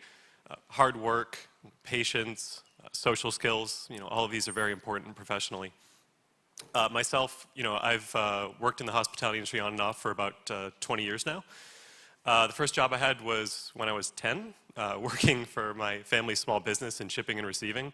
And by the time I was about 16, going into my third job, I was looking for an office job. And my mother, thankfully, she told me no. She said I couldn't do that. She said she wanted me to work in hospitality. She had when she was in her teens as well. And so I worked for a restaurant for a few years. And again, I think broadly representative of many people in the hospitality industry, you do learn a lot very quickly. You learn how to work hard, how to hustle. You learn how to deal with difficult situations. You learn how to deal with difficult social situations. Not every guest, not every customer is happy. And you have to figure out a way to make it work, So yeah, so I think, so I'm excited to present today to all of you. The gentleman very kindly gave an overview of my background. So I'll skip over my research. But professionally, as you mentioned, I have had the opportunity the last 10 years to work in hospitality, specifically at the Walt Disney World Resort, which was an amazing opportunity. Walt Disney World Resort, located in Orlando, Florida, is roughly 100 square kilometers. Has 4 theme parks, 2 water parks, has over 30 hotels, over 30,000 hotel rooms, and millions of visitors every year. So obviously tourism is a key driver to that industry, along with Universal Studios and SeaWorld and some other theme parks. And then the last 5 years, I've had the opportunity to work in Las Vegas for MGM Resorts, which one of the properties, if you might know, is the Bellagio, if you've seen Ocean's 11 or any of those movies. And then also more recently for Wynn Resorts, which is another luxury property. And Las Vegas is very interesting. The Strip, Las Vegas Strip, is only 2 miles long, but it has 80,000 hotel rooms. And if you've ever stayed at a hotel like a typical Marriott or a Hilton, or maybe, for example, here we're staying at the Novotel, typically 300 rooms, is a normal hotel. In Las Vegas, that would be very small. That would be a boutique hotel. The average hotel in Las Vegas is maybe 3,000 rooms. The Bellagio is 4,000. The Wynn and Encore, where I currently work, is almost 5,000 rooms. I believe, maybe a little outdated, 5 out of the 10 top largest hotels in the world are located in Las Vegas, and they're all right next to each other. So it's an exciting place to work and live. And then professionally, so at the Walt Disney World and in Las Vegas, I've worked in revenue management analytics. And it's also a very exciting field to be in, a field of high growth. Analytics, data science, revenue management, dealing with data. I would say that a lot of the questions we had in the last few talks were interested in technology, AI, machine learning models. Are robots or our technology going to replace our jobs? And I think I reiterate what a lot of the other distinguished guests have said, which I don't believe so. In innovation, there's creative destruction. You had the horse and buggy, and then you had the car. And the manufacturing of the car created new jobs. And the economy grew as a result. All the jobs servicing those vehicles, and then all the individuals purchasing those vehicles, and expanding access, in this case, to transportation. The same thing with data and analytics. I believe that analytics and data science as a field is going to grow, at least in the US, projected maybe 25% to 50% in the next 5 years. Data science as a field is very popular and growing, and jobs are, on average, I believe, roughly $115,000 US. So again, high growth opportunity. Just because the machine learning models are getting better, for anybody interested in this field, does not mean that they're replacing jobs. In fact, they're creating more jobs because it creates more opportunity as more people are able to analyze the data and determine insights and then actually translate that into value for the company. And at the end of the day, the machine learning model can get smarter. Of course, it always does. But it requires the input of individuals, which is critical, both in terms of preparing the model, but also in taking the results and translating those back to company leadership and the business, who in a lot of cases, right, data isn't their expertise. And so they need somebody like an analyst, like a data scientist, to help them understand the data and what to do with it. In terms of the state of the US hospitality industry, much like Europe, I think, the trends are very similar here. COVID was very difficult, right? For a lot of industries, US hospitality included. In the US, we lost roughly $100 billion of RevPAR, which is just revenue per available room, which is obviously a very significant cost to the industry. 2020, most hotels were shut down. 21 got a little better. They started to open up, at least at partial capacity. Then Omicron hit, and of course, many of them shut down again. This made it very difficult. A lot of people left the industry. A lot of people found other jobs and other careers. And then finally, 2022 has actually been, for a lot of the industry, a really great year. Almost on par with 2019, especially with leisure travelers, with those that hadn't traveled in a while, that had saved up money, and had the opportunity to travel, right, on leisure for fun. But one of the challenges we're facing is that business travel hasn't recovered yet. It's still down about 20%. And this is especially a challenge because business travelers are usually spending more per customer than leisure travelers will. They're also more consistent. They'll book much further in advance, whereas many leisure travelers will look, last minute just to take a trip for fun. And so one of the ways we've trying to counter this is, right, is try to encourage business travelers who typically travel during the week to stay and, you know, experience the region they're visiting for like the weekend, for example. But it's still a challenge, and it's representative in part of the overall economic shift we're seeing, especially as it relates to working from home versus in the office. You know, a lot of the business travel is down mostly because the industry and the economy has found ways to accommodate the fact that people can meet virtually and they don't need to travel to a location, right, to meet at a conference. Not always, of course. There are obviously many benefits to meeting individuals in person. There's a lot that's lost when you can't do that and you just have to meet virtually. But clearly, as you know, as an economic model, it's shifting somewhat, and it's a realignment. And I think you'll continue to see this over the next few years.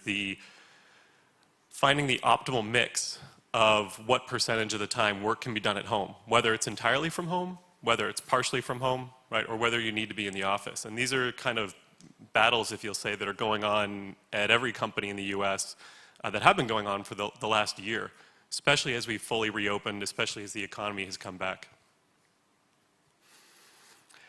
In terms of Las Vegas and Las Vegas's recovery, again, the leisure market has been very strong. If you listen to an earnings call, which is just, you know, when a public company will just let shareholders know how they're doing, mostly they're very positive, and they're positive, but they're comparing it to 2019, because that was the last year when things really were good pre-COVID. But one of the things I wanted to highlight from an economic perspective is the diversification of the Las Vegas economy, especially over the last 30 years, and how that's made it much more resilient, and how that's beneficial for all cities and all regions. 30 years ago, if you were to go to Las Vegas, it was very different. Almost all the revenue was from gambling. Different environment. You know, if you've seen like an older movie, it was like a cheap, you'd gamble, you'd get maybe your room for free, maybe a buffet was very cheap, like $5 US or something, cheap for the US. And, but now it's different, 30 years, and now it's much more upscale, much more diversified. In terms of the revenue breakdown, you know, gambling, of course, is still significant. Maybe this year it's about 40% of revenue. But then you've got hotels, you've got food and beverage, you've got entertainment, you've got nightlife, and you've got convention. And they've really done a good job of diversifying to bring in all these different groups, which has made the economy much more resilient. I think this is it's good for Las Vegas, but it's a good lesson for all regions, that when you can diversify the economy, right, there's a lot of benefits that can entail from that. You know, right now, like I've said, business travel is down, but since leisure is up, we're able to backfill that with individuals that are, you know, coming for leisure for a variety of reasons. My mother, for example, does not gamble, but she loves to dine at nice restaurants, and she loves entertainment. She's also an esthetician, so she's visited Las Vegas for skincare conventions, for example, but she doesn't gamble, and that's actually representative of a lot of people that visit Las Vegas now. From a data standpoint, again, what's really interesting is that there's no baseline now in terms of analytics. It used to be that from maybe post-Great Recession, maybe in 2011 and forward, when the economy had recovered mostly, 2011 to 2019, every year consistent. The cycle, the seasonality, the cycle, the growth, relatively consistent, which meant there was a lot of data and a lot of consistent data with a healthy amount of variance, which made it pretty easy to predict with a relative certainty what was going to happen the next year. That's not true anymore. You know, again, 2020 was shut down. 2019 was the best year that Las Vegas ever had. 2020 was the worst year Las Vegas ever had. 2021 was completely mixed. It started to get good, then Omicron hit and it was terrible. And then 22 has been great. But, you know, economically, we know that, you know, the headwinds we're facing are that it's possible we'll be in a recession next year. And so what do you do as a company? You know, some of the talks earlier this week in presentations from my colleagues were about inventory and slack, you know, and what do you do? How do you prepare for an environment where you're not sure what your supply and demand will be, how much things will cost, and how many customers are going to show up? So it's very, very challenging right now.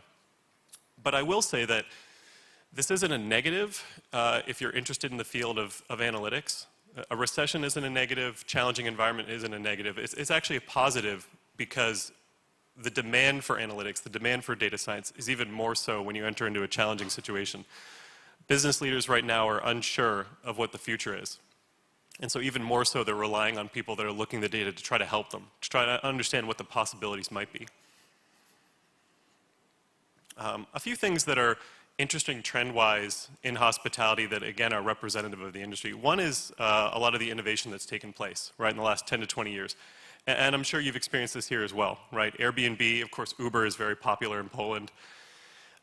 Significant growth. And it hasn't been growth at the expense of the traditional hospitality industry, which I think is another great example of how innovation and things like AI, it can grow the pie, right? Rising tide lifts all ships. It doesn't necessarily have to hurt traditional industries.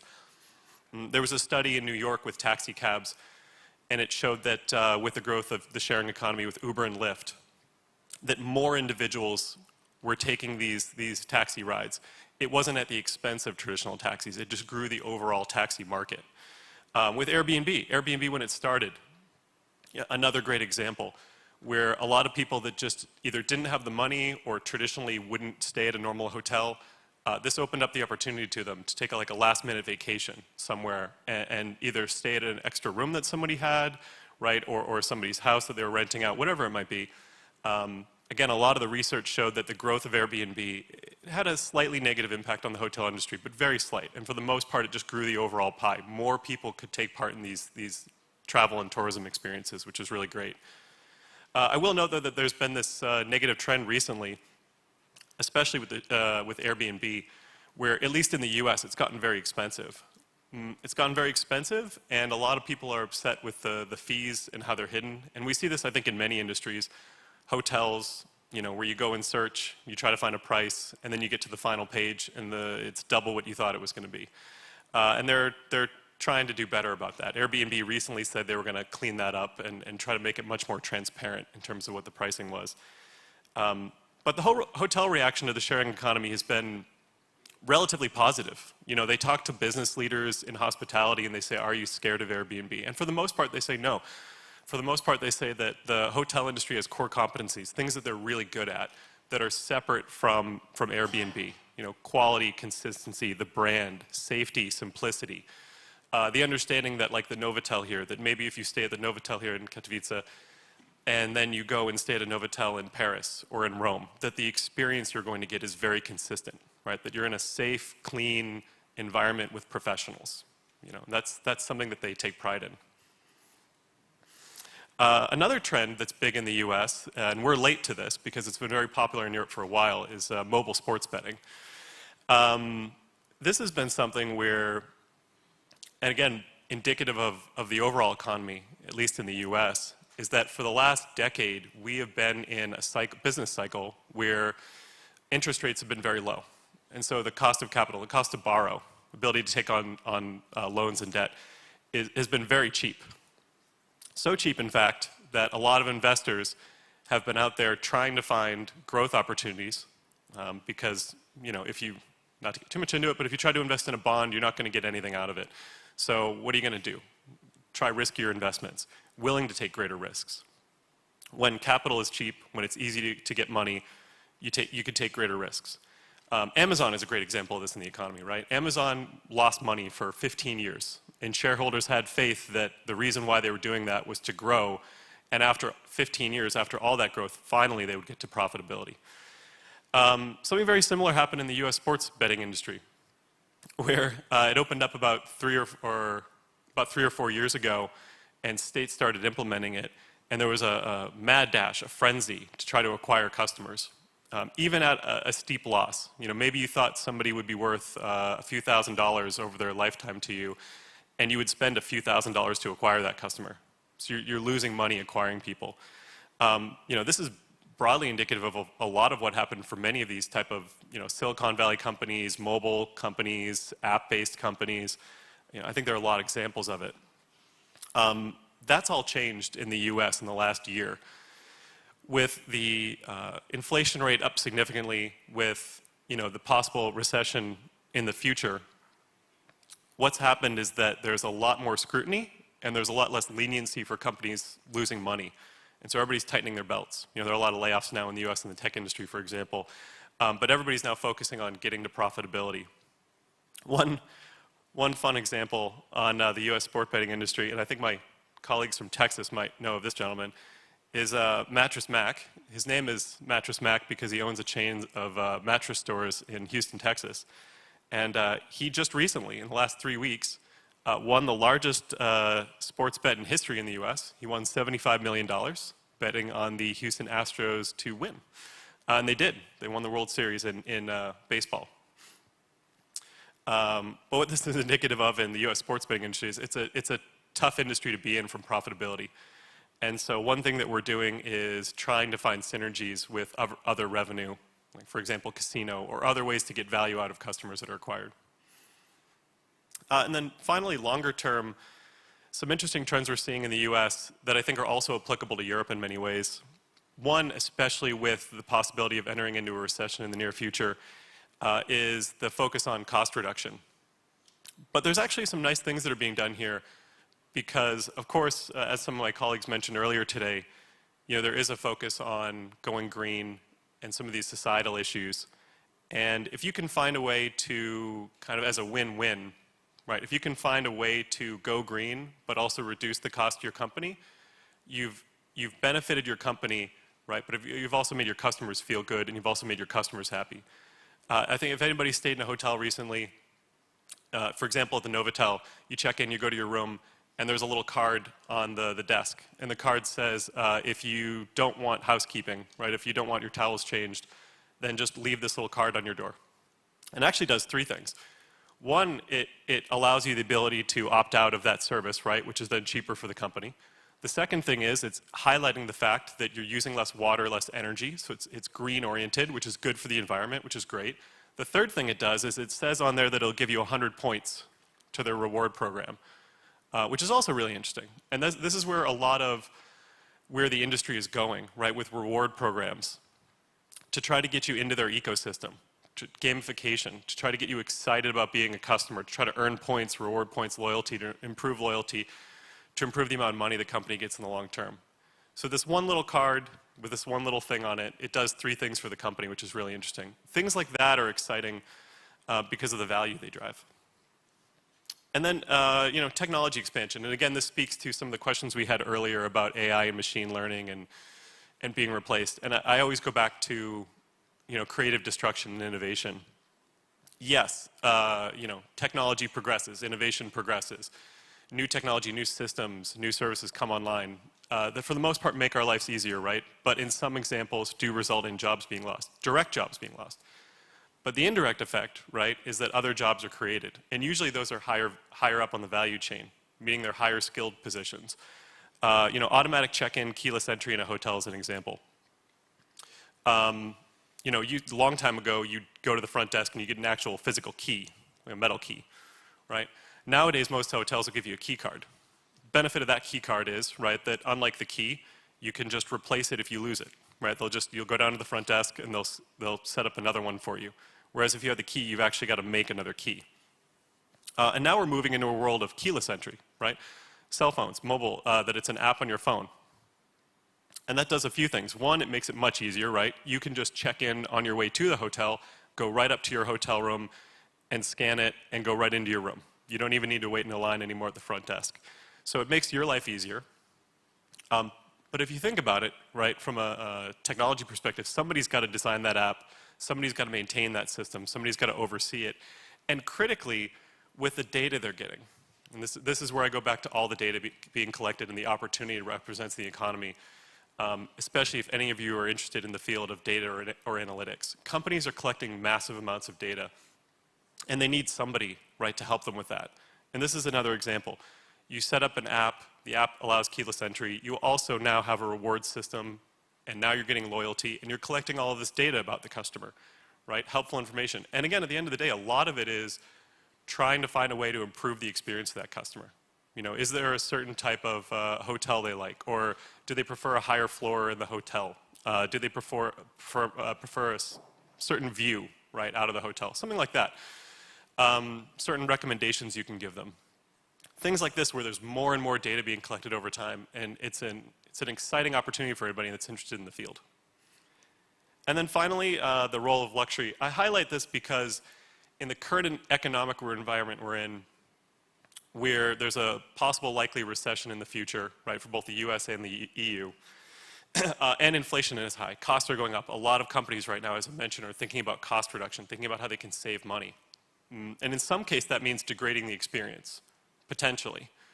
It reinforces that there's still a role for luxury, right, in Las Vegas, in hospitality, in other economies around the world. And that role is the differentiation, right? That role is that now if one company or competitor is focused on cutting costs, it makes you even more, it makes it easier to stand out, right, if you're providing quality service, quality products. So I highlight that because I've talked a lot about cost reduction and likely recession, and I don't want you to think that means that every company has to go in that direction. So these were just a few things I wanted to highlight from Las Vegas, from the hotel industry, from the hospitality industry. Thank you for your time.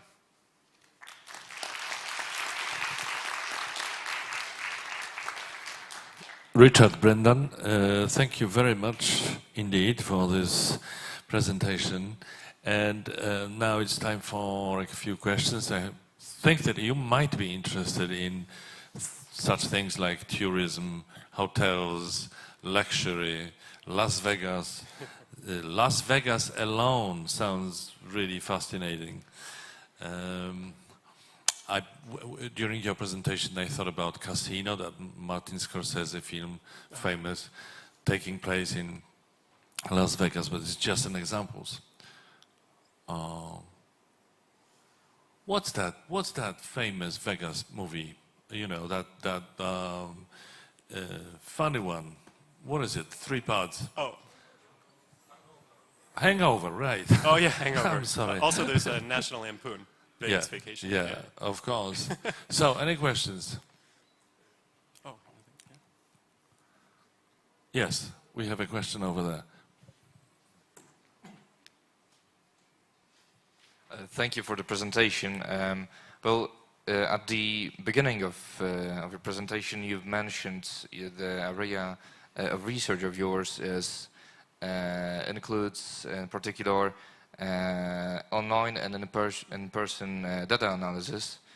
And, it makes me wonder, how does profiling of a person works, and the example of hotel industry, how do these quantitative tools sort of create a virtual profile of a human being? It sounds really interesting. Thank you. Yeah, thank you for the question. So there's a lot to this, right? One is the safety and protection of information. Right? The EU, of course, has many strict laws on what is done with data, as does the US, as do many countries around the world. And so in the career of analytics and data science, you always have to be very careful about that and very respectful of rules and regulations, right? In terms of what you can and can't do with data. It's always very important. For what you can do with data, right, again, it goes back to what you have available, how much you can collect, right, about the individual, about their behavior, their preferences. But, you know, at the end of the day, it really should be focused on how are you improving the experience for the customer, right? How are you, in understanding who they are, why are you doing it, right? And again, you're doing it hopefully to provide a better experience, a more tailored, personalized experience. And you'll see a lot of the industry right now is focused on that, on using technology and innovation to provide a more personalized experience, a more unique experience for guests, so they feel special, right? Because if they feel special, if they feel cared for, if they feel like they've gotten a unique experience, then they're likely to come back, right? You can drive loyalty, and loyalty over time is going to generate more profits for the company. So it's a win-win, hopefully, in that by better understanding the customer and their preferences, you're providing a better job of servicing those preferences, and then as a result, the company's making more money over time. Okay, thank you. Any more questions? We have like 3 minutes left to talk. Another question from you. Yes, maybe. Well, I was hesitating to ask this question, but when you mentioned those credits that are visible in hotels as when a client uses the services of a hotel, an example came to my mind of Chinese social credits. It might be a pretty exaggerated example of where a whole global economy depends on individual points assigned to a citizen. Now, it obviously is exaggerated, but what are the social implications of assigning points to clients in hotels? Will it make them addicted, as I don't know, in case of gamblers, etc.? Thank you. Yeah, it's again another good question. Transcends multiple topics. I can't speak to geopolitics, but from a reward point gamification standpoint, right? Again, yes, the goal is to hopefully have a customer enter into your ecosystem, become engaged with it, right? Through, for example, like the development of a mobile app, development of loyalty reward points, right? One of your colleagues here mentioned that, you know, even in the US nowadays, take an example from the US, there's like 7-Eleven, which is a convenience store. Even now, 7-Eleven has a rewards program where if you buy a soda or a hot dog, you're generating points, and then eventually you'll get a free soda or hot dog. And I asked, and they said that also something here similar with Jobka, right? Where you go and maybe you go enough times and you get a special discount or you get a free item, something like that, right? I think it's in that spirit that you want to place this from a business perspective, that from a win-win perspective, right?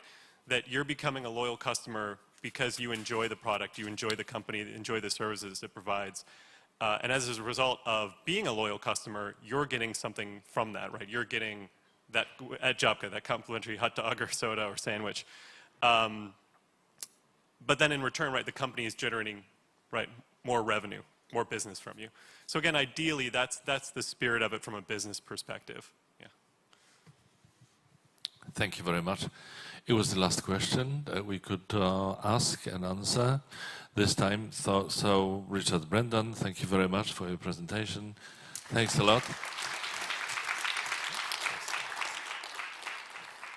Now we are proceeding with the conference.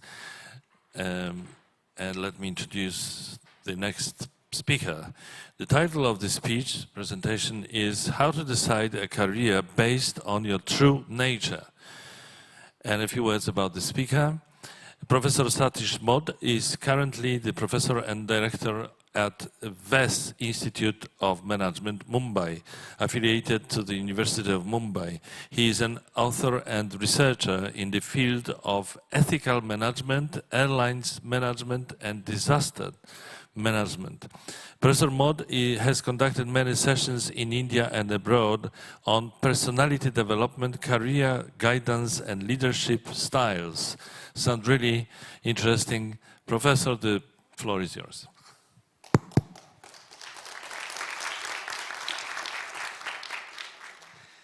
Very good morning and namaste, as we say in India. So you can say namaste. Okay. Before I begin my session, I would like to ask a couple of questions to understand whom I'm talking to. So how many of you are Ph.D. students? Raise your hand. None. Master's degree students? None. Undergraduate students? One. So I believe that most of you are pursuing your school education, isn't it? Okay, this is first part. The second part is, how many of you have decided what you want to become in life, what you want to do in life? I will again repeat the question. How many of you have decided that what you want to do or what you want to become in life? Please raise your hand. Those who have already decided that, yeah, this is what I am going to do, please raise your hand. Yeah, so that I can see. So I can see a couple of hands, maybe 10. Those of you who don't know what you want to do, raise your hand. Okay, nearly 60-70%. And those of you who are totally confused, I don't know what I should do, please raise your hand.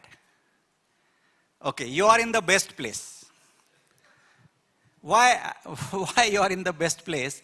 Because at least you are thinking that what should I do?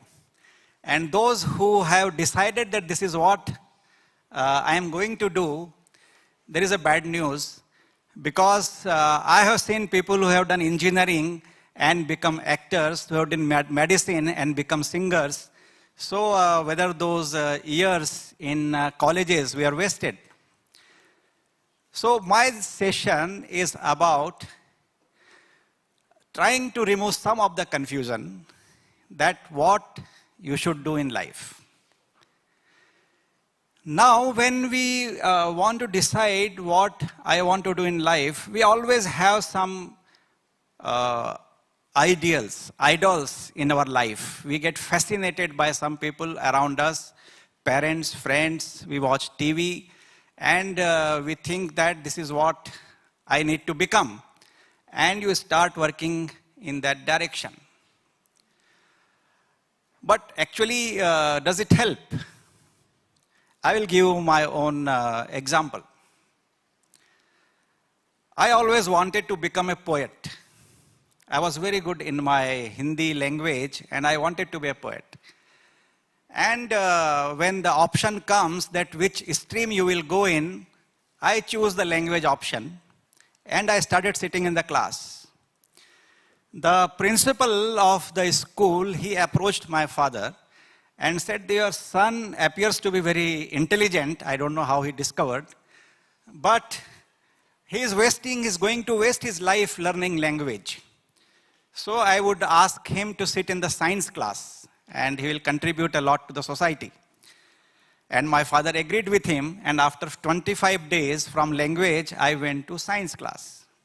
I was good in studies, so I passed with flying colors. I did my engineering in electronics, master's degree in electronics, and joined Air India as aircraft maintenance engineer. This was my first career, very well paying job, very glamorous job, dealing with aircraft, moving around the world, attending training at Boeing, Airbus, Collins, Bendix, Aerospatial, you name, and you are exposed to the best of technologies. But within 3 to 4 years of working as an aircraft maintenance engineer, I realized that I am not talking to anybody. When I go to the job, I am only dealing with the machines and 1 or 2 other colleagues who are working with me to work on the aircraft. I said, I am not liking this. So what do? I realized that those people who are in the part of management, they were leading a good life, and they were dictating terms that what you should do and what you should not do. So I decided to pursue my master's degree in management.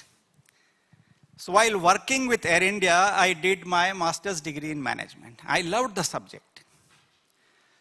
And my master's thesis was about decision making. And I said, this is very good. So I did my Ph.D., continued my studies, and I did my Ph.D. in strategic decision making. How do people make important decisions? Very fascinating. And after I did my Ph.D., I started teaching in some of the good management institutes in Mumbai. So I had a job of aircraft maintenance engineer where I was dealing with the machine 8 to 9 hours a day, not talking to anybody, and then going to the management institutes, talking to bright students like you, and I felt, yeah, this is nice. This is what I love. And what happens? After a couple of years, I decided to leave the job as aircraft maintenance engineers and became an academic at 1/3 of my salary. What I was earning in aviation, I decided it's okay if I earn 1/3 of my salary, but I enjoy this and I should do that. And that's how I am here in front of you. Maybe if I had realized right in the beginning that this is what I do, maybe I would have done wonders, but I spent 30 years of my life working for an organization where I was feeling that I am really not suitable. I did well. That is a different thing. That is the problem with most of us, especially when we are of your age. There are various attractions in front of us. And how do we decide that in which direction we should go? There are 4 things which really, if you look within, you will realize in which direction you should go. The first thing is whether you have some special skills. Somebody can dance very well, somebody can sing very well, somebody can communicate very well, somebody is very good in programming, somebody is very good with tools. So you know that you are very good with skills and you love doing that. And you get lot of scolding from your parents that why you are wasting time there? Why don't you study? Why don't you do this? But you enjoy doing those things. And so this is one way, look within. Do you have any skills which you really want to pursue and it gives you happiness? You don't realize how much time you have spent in doing those things. That's first thing. Second thing, if you don't love any skills, do you love money? Of course, everyone loves money. But do you love making money? That is a different part. I knew one of, a child, when he was very, very young, maybe 8 to 10 years of age, when these festivals, in India we have lots of festivals, and there is a festival called Diwali where you burst firecrackers. That boy, whatever pocket money he used to have, he will go and buy some firecrackers and will sell sitting on the street. And his parents say, why you are doing that? He says, you gave me 100 rupees as pocket money. I will sell these crackers and I will make 400 rupees. He loved making money. So whatever skills you have, but rather than that, you think that no. So those who are skills oriented, what they are? They are performance oriented. They want to perform at the best of their capability. They are not looking at the results. Even if the audience is clapping and they say, this fellow has done very well, but they realize, no, I made mistakes somewhere else and I must do more and more practice. But those who are little bit wealth oriented, they are more result oriented. That if I am going to put this much money in this particular activity, I want to have more and more of it. It is profit orientation. That is what capitalism is about. That's why we are studying here, so that we can get the best of the results and pursue and make good money. So this is, but they really love money, and most of the entrepreneurs and traditional business people, they come from this category. Then there are some people who love power. They want to be the boss. They want to be the leader. Whatever they are doing, they suddenly, if there are 4 or 5 people, they automatically become an informal leader. Okay, all of you do this, all of you do that. And people surprisingly believe them and start, following what this person is saying. So they are natural leaders, natural power seekers. And these are the people, where do they go? They go to bureaucracy. They go, where you have power, or you go into politics, or you go into social activism, where, what you are doing gives you tremendous power and gives you happiness. This is third type of people. And fourth type of people are knowledge oriented. You want to gain knowledge as much as it is available. You can, once you start reading a book, you cannot sleep until unless that book is finished. You want to learn more. Once you read a book on some subject, you want to go to the library and get another 5 books on the subject. So whichever is the field of knowledge, you just want to gain more and more knowledge. That's what I did actually. I did my engineering, then did master's degree, then I did my master's degree in management, then Ph.D. And surprisingly, you will know, I also did LLB.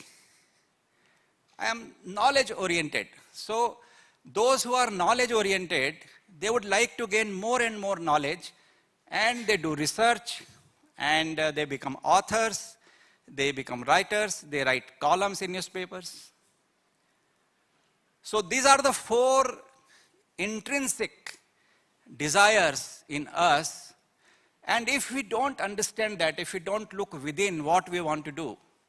So when I became aircraft maintenance engineer, the job was skill orientation.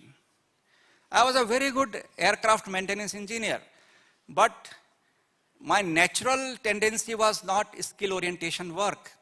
My natural tendency was knowledge orientation work.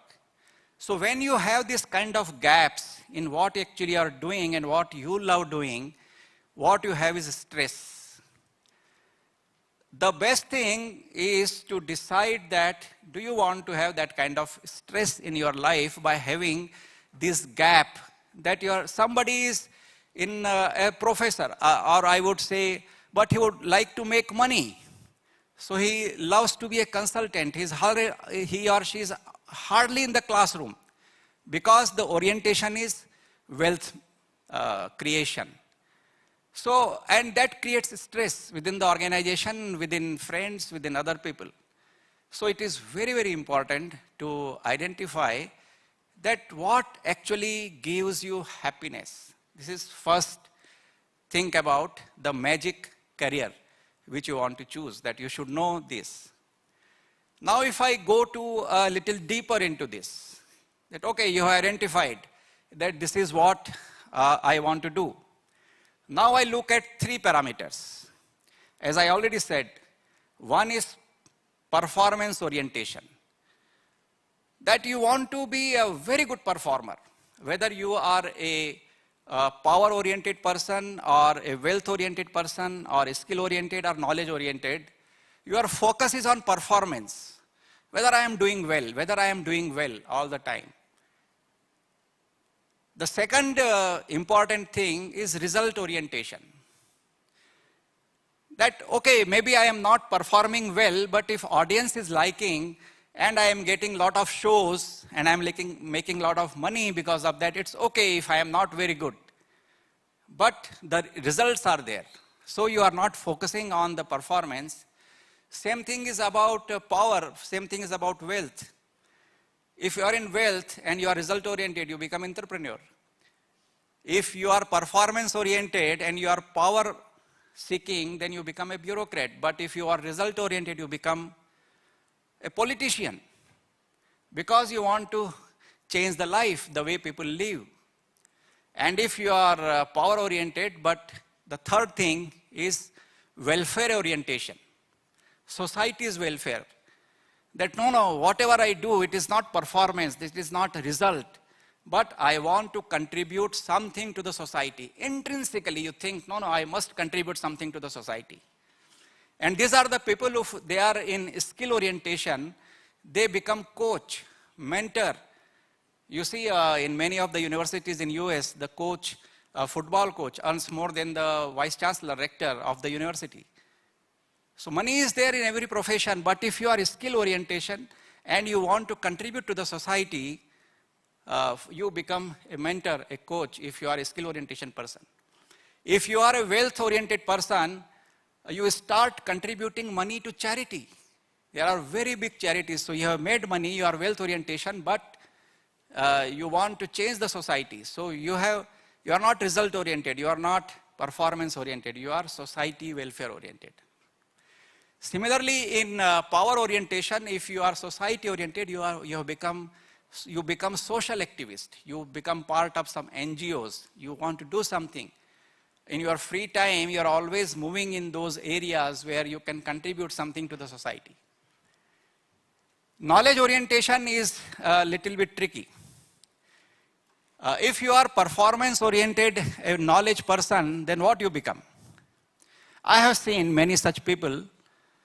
This test I have conducted to more than 100,000 people, and it actually gives this orientation of those who take the test. So what I have found out, that those who are knowledge-oriented person but performance-oriented, they become journalists, they become critic. They are criticizing the performance of others. You know, somebody has made a beautiful movie. You know, currently I think Wakanda or something going on. people have acted very well. The producers invested a lot of money, good direction, but you read the critics, they will give 3 star, 4 star. It is not good. Something music was not good. They are looking at, so they have knowledge about filmmaking. They have knowledge about the whole industry. So that becomes their profession. They will go to a performance, opera or a music, and they will start criticizing. Journalists, you have political journalists, they criticize politicians. You have economic journalists who write an economist and criticize the whole world about how the economy is going bad. So if you are knowledge oriented and performance oriented, this is the kind of career you should be looking at. And if you are knowledge oriented and you are result oriented, you become a consultant, you become a professional, you become chartered accountant, you become a lawyer, you become a judge. These are the professions where you have knowledge of the law, but you are looking at how people are contributing to society, you are judging. And if you are knowledge oriented and society oriented, you become guru, you become saint, you become a teacher, a true teacher who is not in the profession to make money, but to actually share the knowledge what you have got. And you as a student, you have identified your teachers, all kinds of teachers you must have so far. But you know that you have some teachers whom with you really love to talk and they really give you good guidance about what you are learning. So when you look at this total spectrum, you can find out where I want to go. And if you make a good call at this age when you are in the school, forget about the glamour. You know, I joined Air India Aviation because of the glamour. You know, when you look at, I'm talking about 1980s or 1981, aviation was not such a big thing as it is today. Very few people could travel, and especially in India. And the moment you look at aviation, what you remember is air hostesses. You know, that is the kind of glamour, but that glamour was broken when I was working on the landing gear, and some of the air hostesses who had come to see the plane, they looked at us, some of them were working on the landing and said, look, grease monkeys. You know, grease monkeys who are playing in the grease. I realized this is not the place to work. That is the time I first time realized. But if I was truly a skill-oriented person, I would have been proud that yes, though I am a grease monkey, but this is what I love doing it. So I don't want to go deeper into this, but this is a very, very preliminary guidance for you. This is the right time for you. Look around, experiment. That what you want to do. I have done a lot of things in my profession. Everything I don't want to share. But just one example. That in 2000 when there was an earthquake in Gujarat, I went there. I studied how people are working in earthquake. And because I am knowledge-oriented person, I came back and did a lot of research about how United States is handling earthquakes, how Mexico earthquake happened, what did they do, what Australia is doing. And I started talking about how to save your life when there is earthquake. And I gave lectures in majority of the schools in Mumbai. People of your age. I enjoyed doing that. When I was working with Air India on Saturdays and Sundays, I will go to schools and say how to save your life if there is earthquake. So some people started asking about how you save your life when you are facing flood, when there is a tsunami, when there is a drought. So I am a knowledge-oriented person, so I started collecting all the information and came out with a booklet of 60 pages, how to save your life. Some of the publishers, they found this book. They approached me, why don't you write a citizen's guide for disaster preparedness? I said, okay. I did further research, further studies, knowledge-oriented person. Came out with a book, 200 pages. When you go on Google, Amazon, you will find this book. Citizen's Guide, and the title was, How to Save Your Life and Help Others. Because in a disaster, what is important is, first you find out that yes, you are all right. But then that should not be the end of it. You should start helping others wherever you are. And when that book became a bestseller, the same publisher approached me and I wrote 3 textbooks of more than 600 pages. Introduction to Disaster Management, managing natural disasters, managing technological and environmental disasters. They are all there. Every week, more than 3,000 to 4,000 people across the world refer to this book, Introduction to Disaster Management. I wrote a small note, Gujarat earthquake, as it happened, because I talked to people there that what happened when you first felt the earthquake. The Anjar city was totally flattened because of that earthquake, and I talked to those people, what did you feel? And I spent time with them. That is also just today I found a notice that it has crossed more than 1,000 reads and downloads. So when you do something which you like, opportunities open up. And if you continue to work and you don't really worry about the money, money will come, fame will come, name will come. But most important is follow a career which you like, and that will become your magic career. There are 7 minutes left. I have time for questions, so I will take questions. Thank you.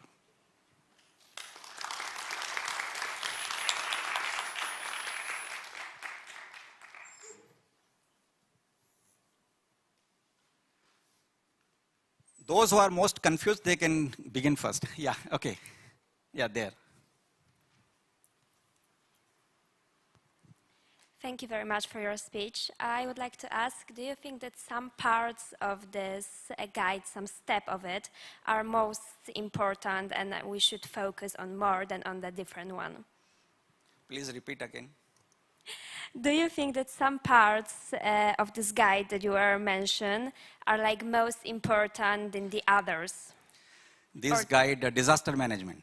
No, like, I mean this path, career career okay. And what we would like to in the future. Okay. You know, it is very, very important to find out what is your true nature, what you really love doing it. Before I developed this tool, I used to be a big fan of MBTI, you know, Myers-Briggs personality indicator. But what I found is once you give the test, they brand you as a particular person. Out of those 16 blocks, you say I am not criticizing, this is not the platform to criticize, but I realize that they are treating you like an aesthetic identity, whereas you are a dynamic person. You keep on changing, you keep on evolving, and your personalities keep on changing. Based on your knowledge, where you are, the circumstances where you are in, what kind of education you have got, what kind of friend circle you have got. So this particular tool is a very dynamic tool. It gives your personality based on 3 things. One is called spirituality. That is something you want to do good. I believe that not a single person on this earth who exists who doesn't want to do good. We all have tendencies to do good and help others. This is one basic parameter. But the second very, very important is your desires. You desire for skill, power, wealth, and that becomes, you know, kind of your emotional quotient. That when you are sitting someplace, but you desire something and you get up and you start moving. So that is the work energy, action-oriented energy, which brings you and which forces you to work.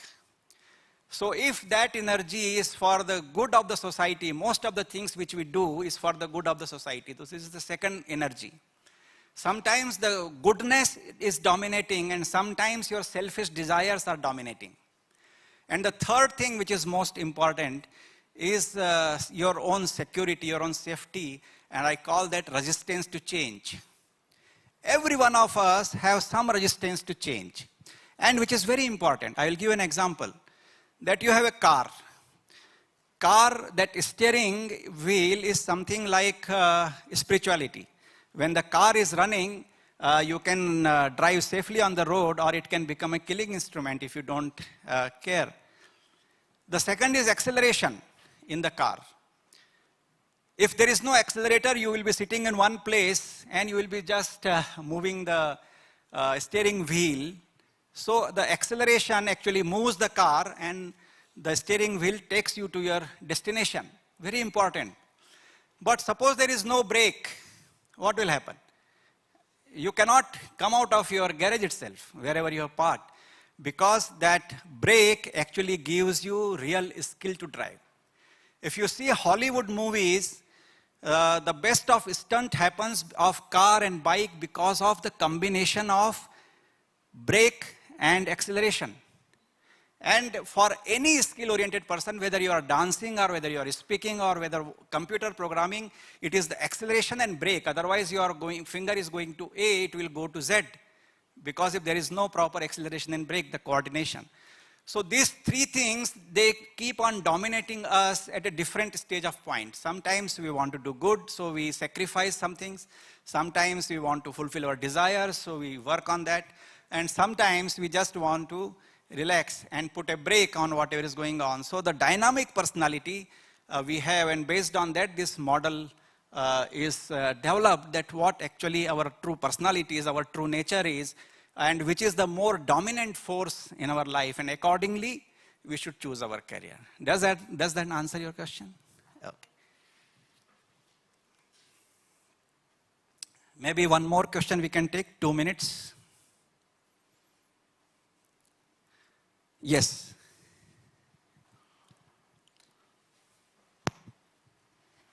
Thank you for your speech, and I have a question. Do you think it's really possible to connect two totally different passions into one job, or isn't it better to choose the one and the other will be only your passion, not a job? Or is it possible, if, for example, if one of my favorite passion is art, and the other is, for example, science, can it really exist and be a real job? Excellent question. Please give her a big hand, please. Very good question. We all have passions in life, and we cannot be a single, like a railway line that wherever it is going, we have various junctions in life, various milestones in life, and we have various passions. If, since you asked this question, I have passion for medicine. So what I did, I bought some 50 books of medicine, I studied, and maybe I am a doctor who doesn't know anything about how your body parts, but I can tell you which medicine you should take. Passion to read. So you can become a doctor if you have passion. I also have passion for, say, astrology. Again, same formula. I bought 50 books on astrology, read them very well, and I became a very popular astrologer among my circles. Okay, which girl should I marry, which boy should I marry, and what should I do? Astrology, passion. Passion is to read. That is what you have to identify. Passion is to do research. So I am disaster management expert. Passion is to read. I have written books on business ethics, which is now running in 2nd edition, and a lot of institutions in India, they follow my book. I was teaching business ethics in IIT School of Management, which is among top 5 business schools in the country. So it is not ethics. This is not disaster management. This is not medicine or astrology. This is passion to read. So you have to classify that what exactly is your passion. And once you do that, you can become a multi-dimensional personality.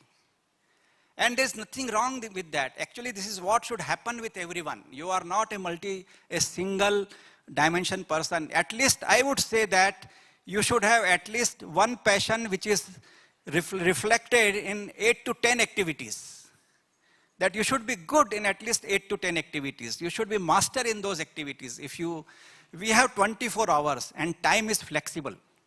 Everyone has got 24 hours and time is flexible. 8-9 hours which we give for our personal reason, but rest of that, 1 hour you can make use of as it is 10 hours. So much focus, concentration and activity you can put that what somebody is learning and doing in 10 hours, you can do it 1 hour if you do with total focus. So time is flexible. You can do a lot of things. Just when you have done something and you have achieved something, think that I have achieved, it is never that. And you can compartmentalize your mind in various activities, and there is going to be no confusion. But the confusion, when people watch you, then they are confused. What exactly this person is. But you know within you that what is my true nature and what I should do. I think no further questions. Yes. Thank you. No more questions, unfortunately. Thank you very much, Professor Satish Bod. I was thinking about the last question that we heard here, and I was thinking about a good example of somebody who had two equal passions in Poland, maybe. And there's one person who I remembered. I don't know if you know him. He's a well-known artist, Kuba Sienkiewicz, who is both a musician and a doctor. He works in a hospital. He's a neurologist, and that's what he does for many years. And he's successful in both areas. But I guess it's an exception. Okay, so we are getting forward to the last presentation today, and a few words about it. The role of the individuals on economic development, that's the title of it. And the speaker is Professor Gulshen Bayramova, who is a higher education expert and a visionary manager with a keen sense for strategy and forward thinking. She possesses a decade of extensive experience in leading, designing, developing, and implementing educational projects in higher education. She's an experienced expert with a demonstrated history of working in international affairs, quality assurance, and international projects. Professor Gulshen Bayramova, Baku Business University, Azerbaijan. The microphone is yours. It's here. It's here. And the slide changer too. Thank you so much. I don't have a slides. And thank you so much again, dear representative of University of Katowice, University of Economics in Katowice, for inviting us here and letting us to be the part of this amazing event. And thank you very much. There are students to become here to find out yourself, the main self, let's say. And thanks the speakers for having a great speech that I have learned a lot as a PhD student from you. And actually my role, my responsibility here to ask you if you want, after having a speech of IIT speakers, and if you want to become the business consultant as Professor Hubert, or member of the UNDP as Mrs. Anna, or as a professor to become a great researcher in your field, or to spend 30 years to find out your best passion to become a decision makers, researcher in disaster managing, or you want to become as a Brandon and to live in this luxury and fancy place in Vegas. So I bet that those who didn't make their mind about their future, it's a great question that to see the examples and to see yourself where you want to be and how you want to be. So actually, Professor Statish asked most of the questions that I was going to pose you, where you want to be in the future. And I pretty much know that 60% in this audience, they don't know where to go. And some of them, only few of them, they're confused. And few of them know they are determined where to go. It's a great question that because it will shape your future. It will shape your future, that how you are going to impact individually and to the society that you're living in, or to the society that you're going to believe in the future. And those questions can be very simple that Professor Statish asked you. Can be very simple for you to answer it now. No, I don't know, as many others, but if you go deep to these questions, it is really very hard questions that will shape your personality in the future. And I have another questions. I don't know the audience or the audience of Polish students. I mean, I don't know the Poland very well. If you're reading the books, do you read the books? Who read the books? I mean, not your yeah, only few. I can see only one. Yeah. Okay. So, you know, reading the books can help you to shape your future. how I did. Like, have you ever read the book Robinson Crusoe by Daniel Defoe? Did you read it? Yeah? Okay, great. Oliver Twist by who? Okay. And I have read these two books, you know, when I was in the 7th grade. And then I read these books when I was at the university doing my bachelor degree. And I read this book when I was a mother of 2. You know, in all other stage of my life, I have learned different things from those books. One, okay, should we follow the passion of ourselves to go to this passion and to become the adventurers, or to hear our families, the parents' advice to follow their path? Do you remember Robinson Crusoe? Their family, they pushed him to stay in the same places that his family was living, and he was in a good condition, but he refused it. In the contrary, Oliver Twist was born in a very bad condition, and he fought with this condition. He didn't want to become the slaver of this condition. So I have a really good quote that is saying that the condition that you lived is not your conclusion.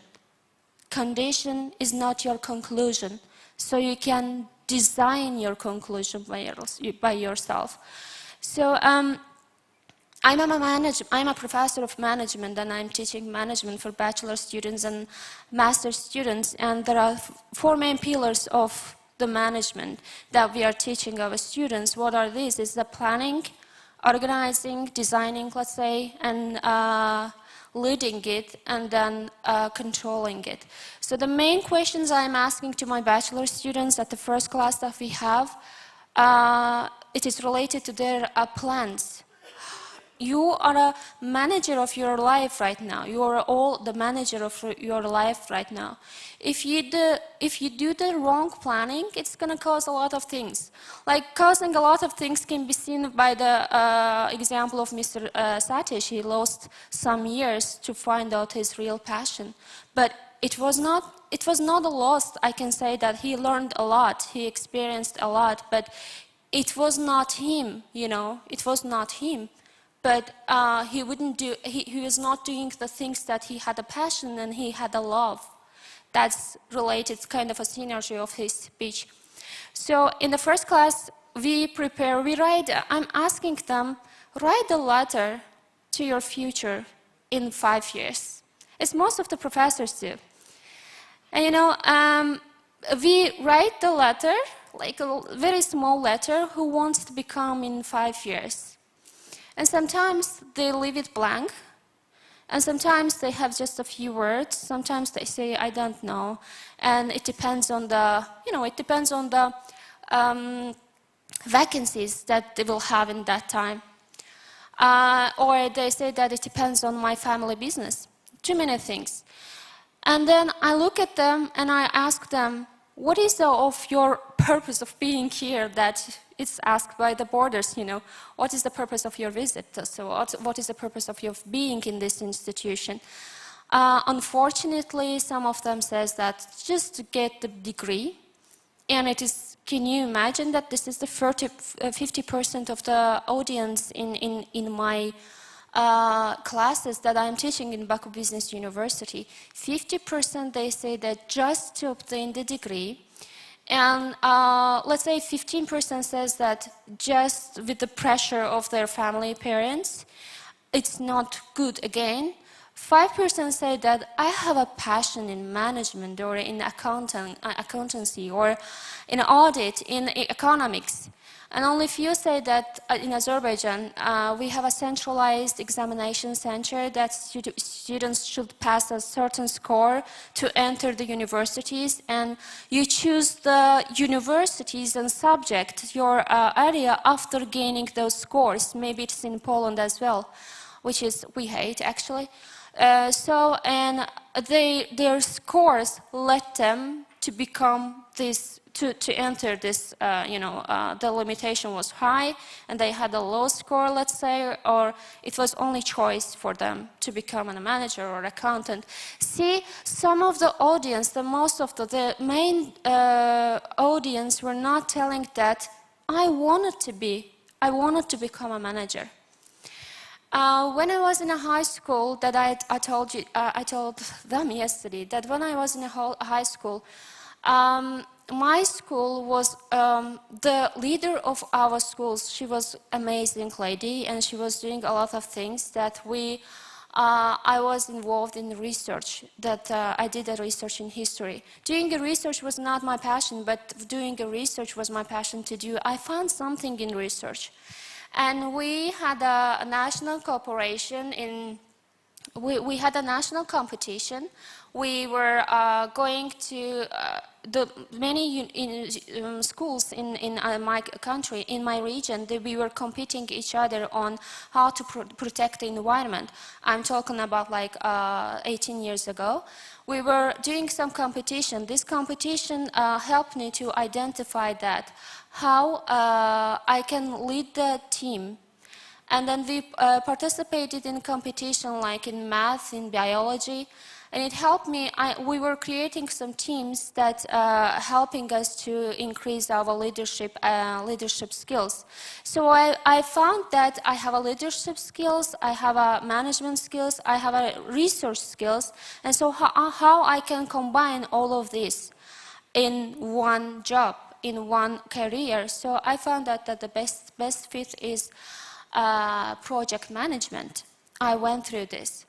So anything you do, you have to have a reason. Without going blind to anything, that can result a lot of things. So I will come to one question that has been asked by your friends that in another session, that he asked that if artificial intelligence will replace the human being in future in the job places.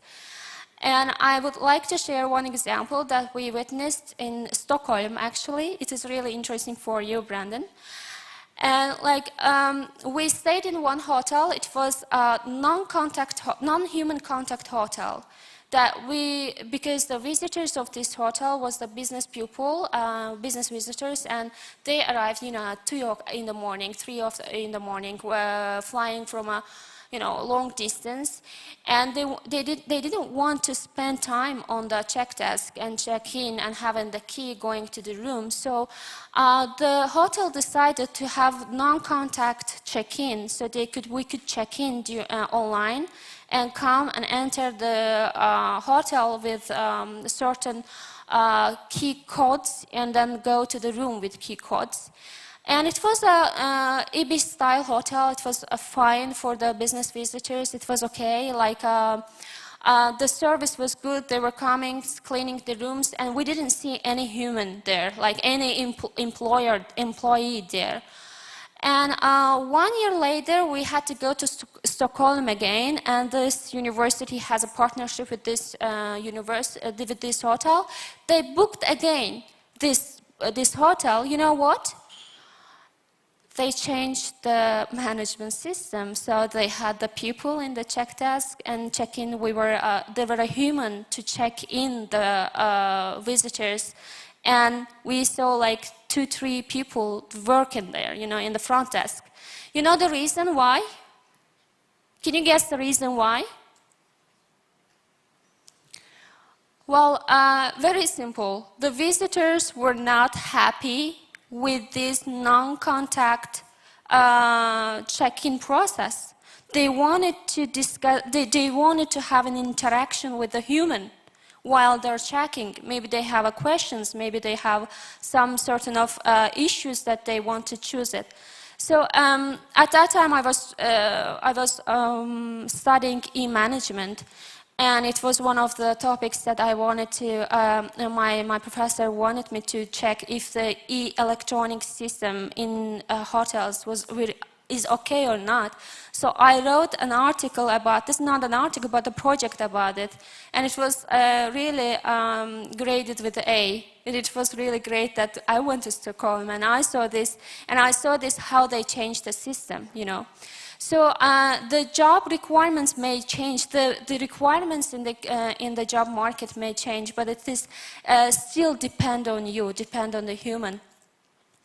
And what I wanted to say that I studied in UK and there I studied general management. And one of my professors from organizational behavior, he gave us a task. The task was about that we were a very international group.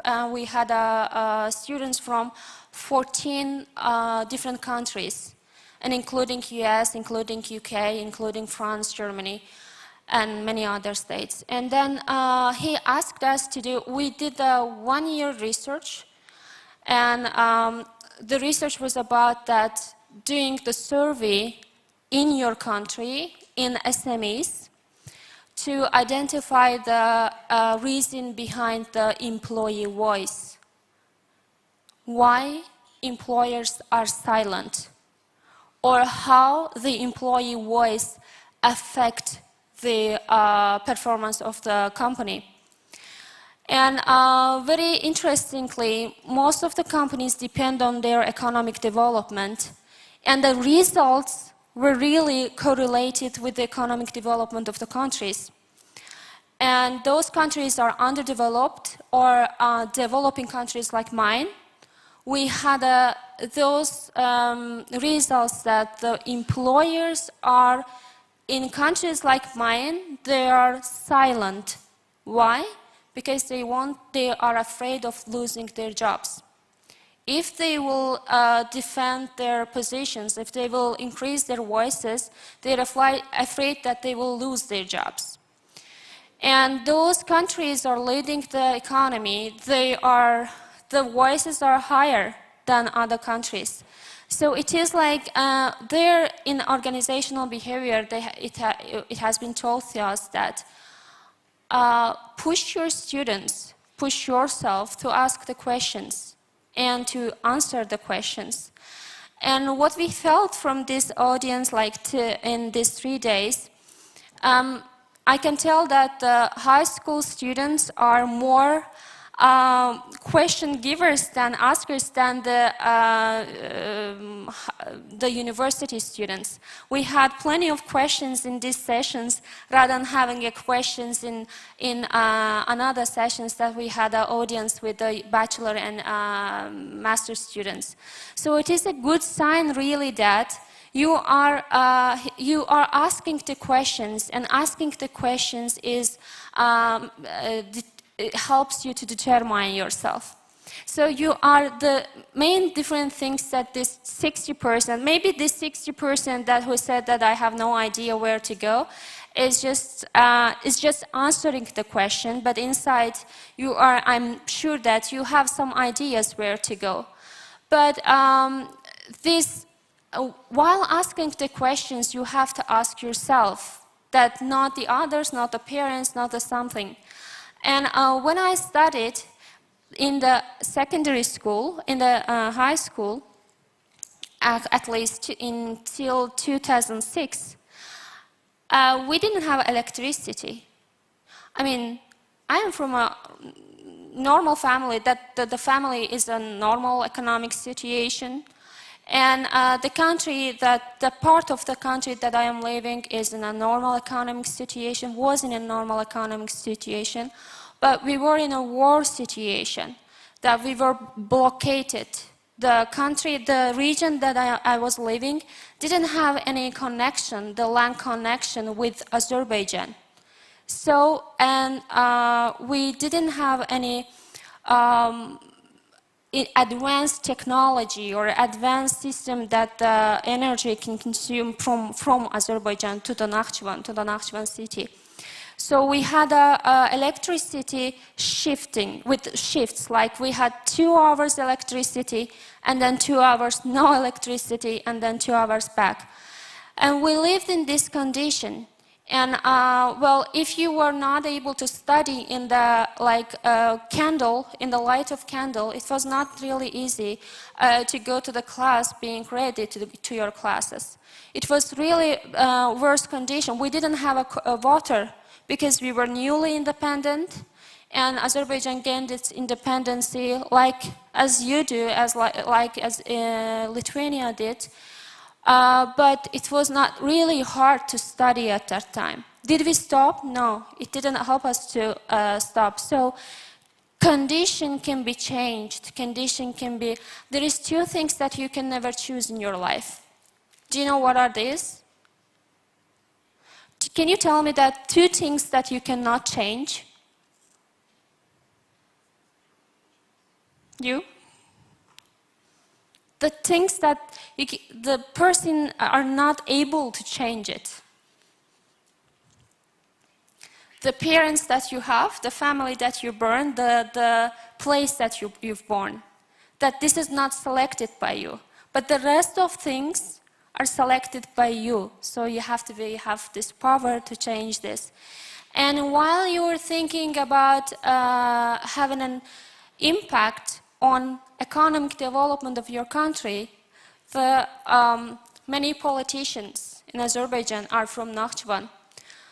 We have a lot of doctors are from Nakhchivan, the place that we didn't have an electricity and water. Many economists of Azerbaijan are from that region, so we did change in our small region and we affected the economic development of our country. So we can do this. While we are talking about the global citizenship, having an effect on, having an impact on as a global citizen in global issues, in SDGs, like, let's say. But first, we have to think about the region, the local community that we have. If we impact our local community, then we have definitely impact on global level as well. So I think that this is the end of my speech, and I'm really happy that meeting with high school students from your country, and I believe that somehow we were able to affect them to realize who they are and who they want to be. Thank you so much. Thank you very much, Professor Gulshen Bayramova. Thank you for your speech, for your presentation. We've got some time for questions, Q&A session. So, do we have any questions? Okay.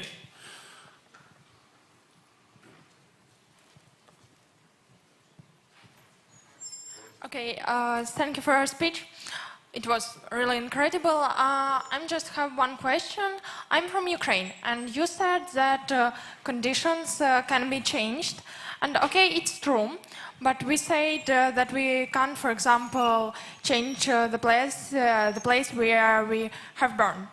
And for me, it's like so important, for example, to help my country, and but I don't know how, because it's like really depends on, because now it is war in Ukraine and we all know that.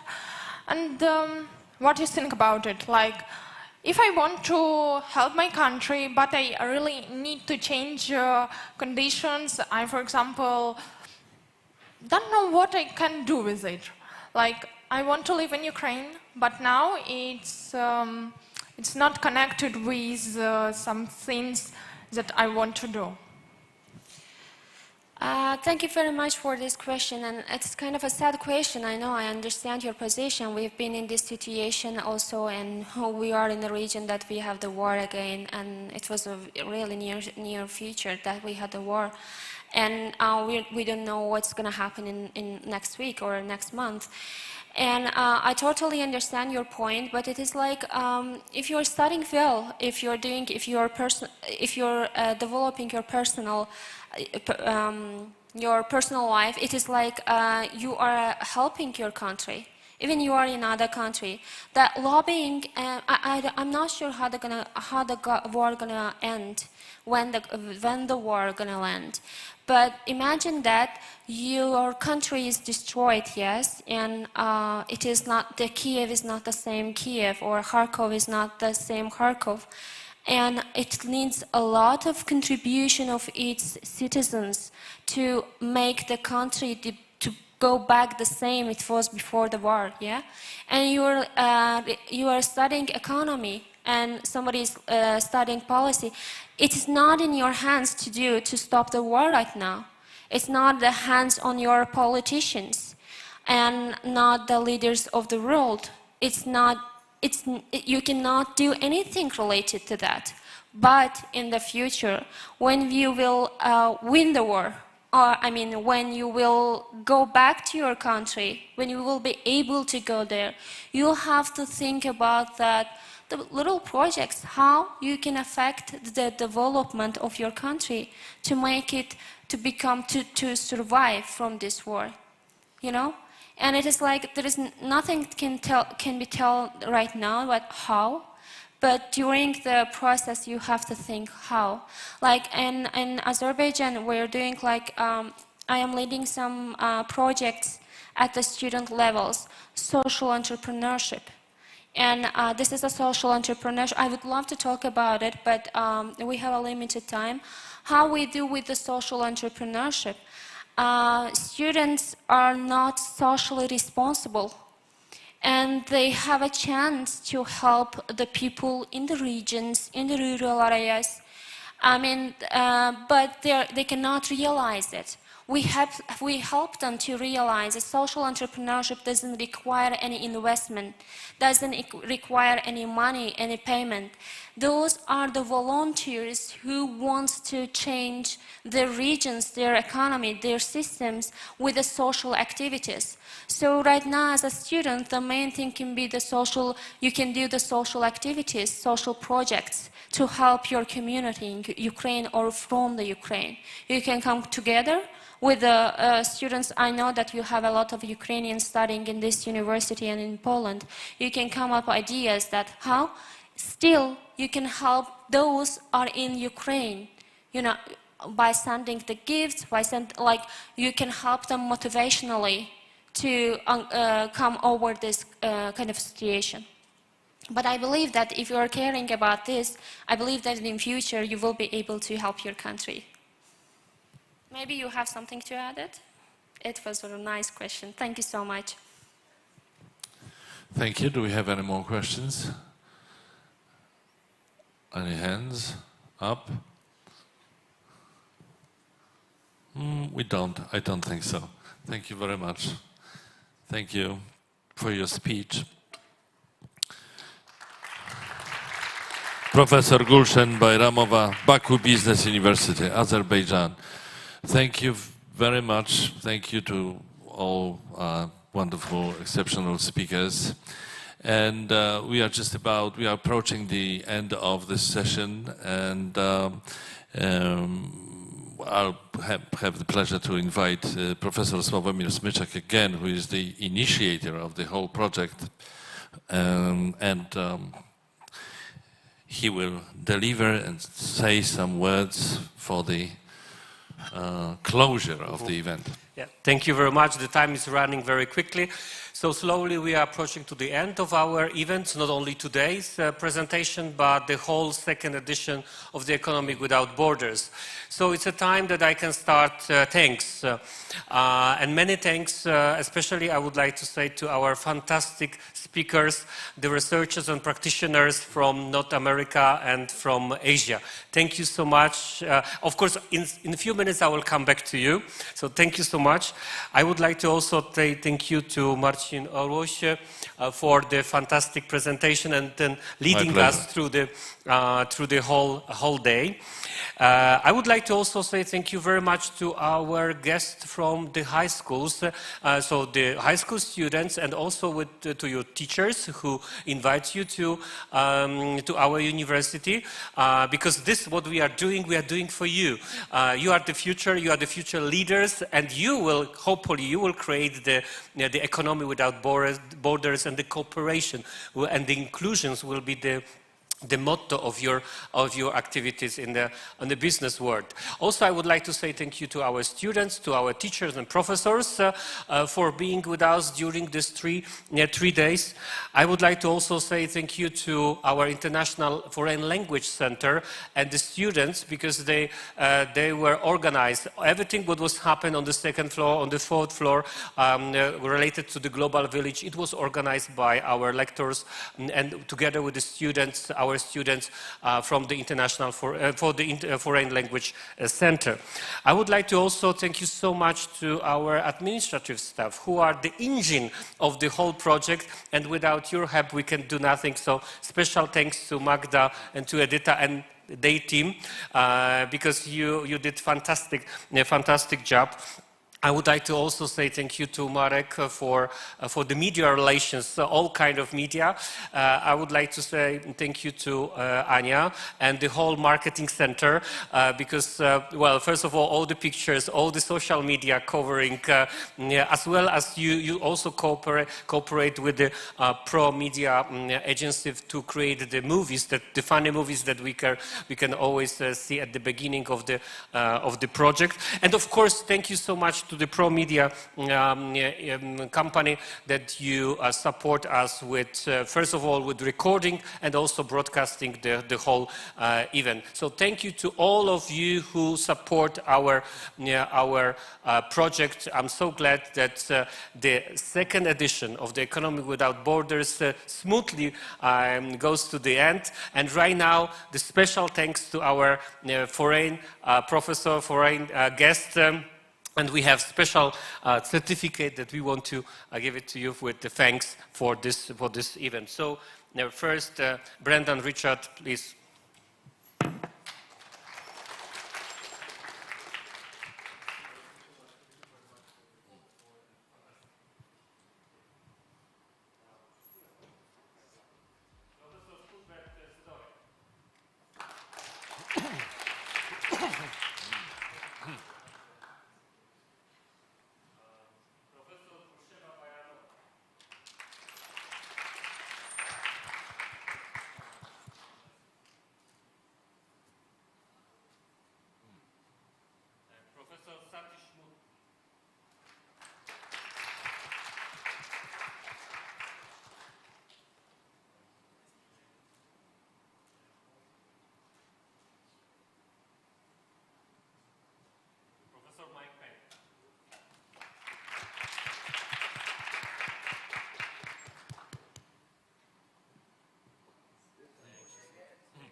Thank you very much indeed. Thank you, the audience here, and thank you to our viewers online. And the today's session was recorded and will be available on the University of Economics YouTube channel.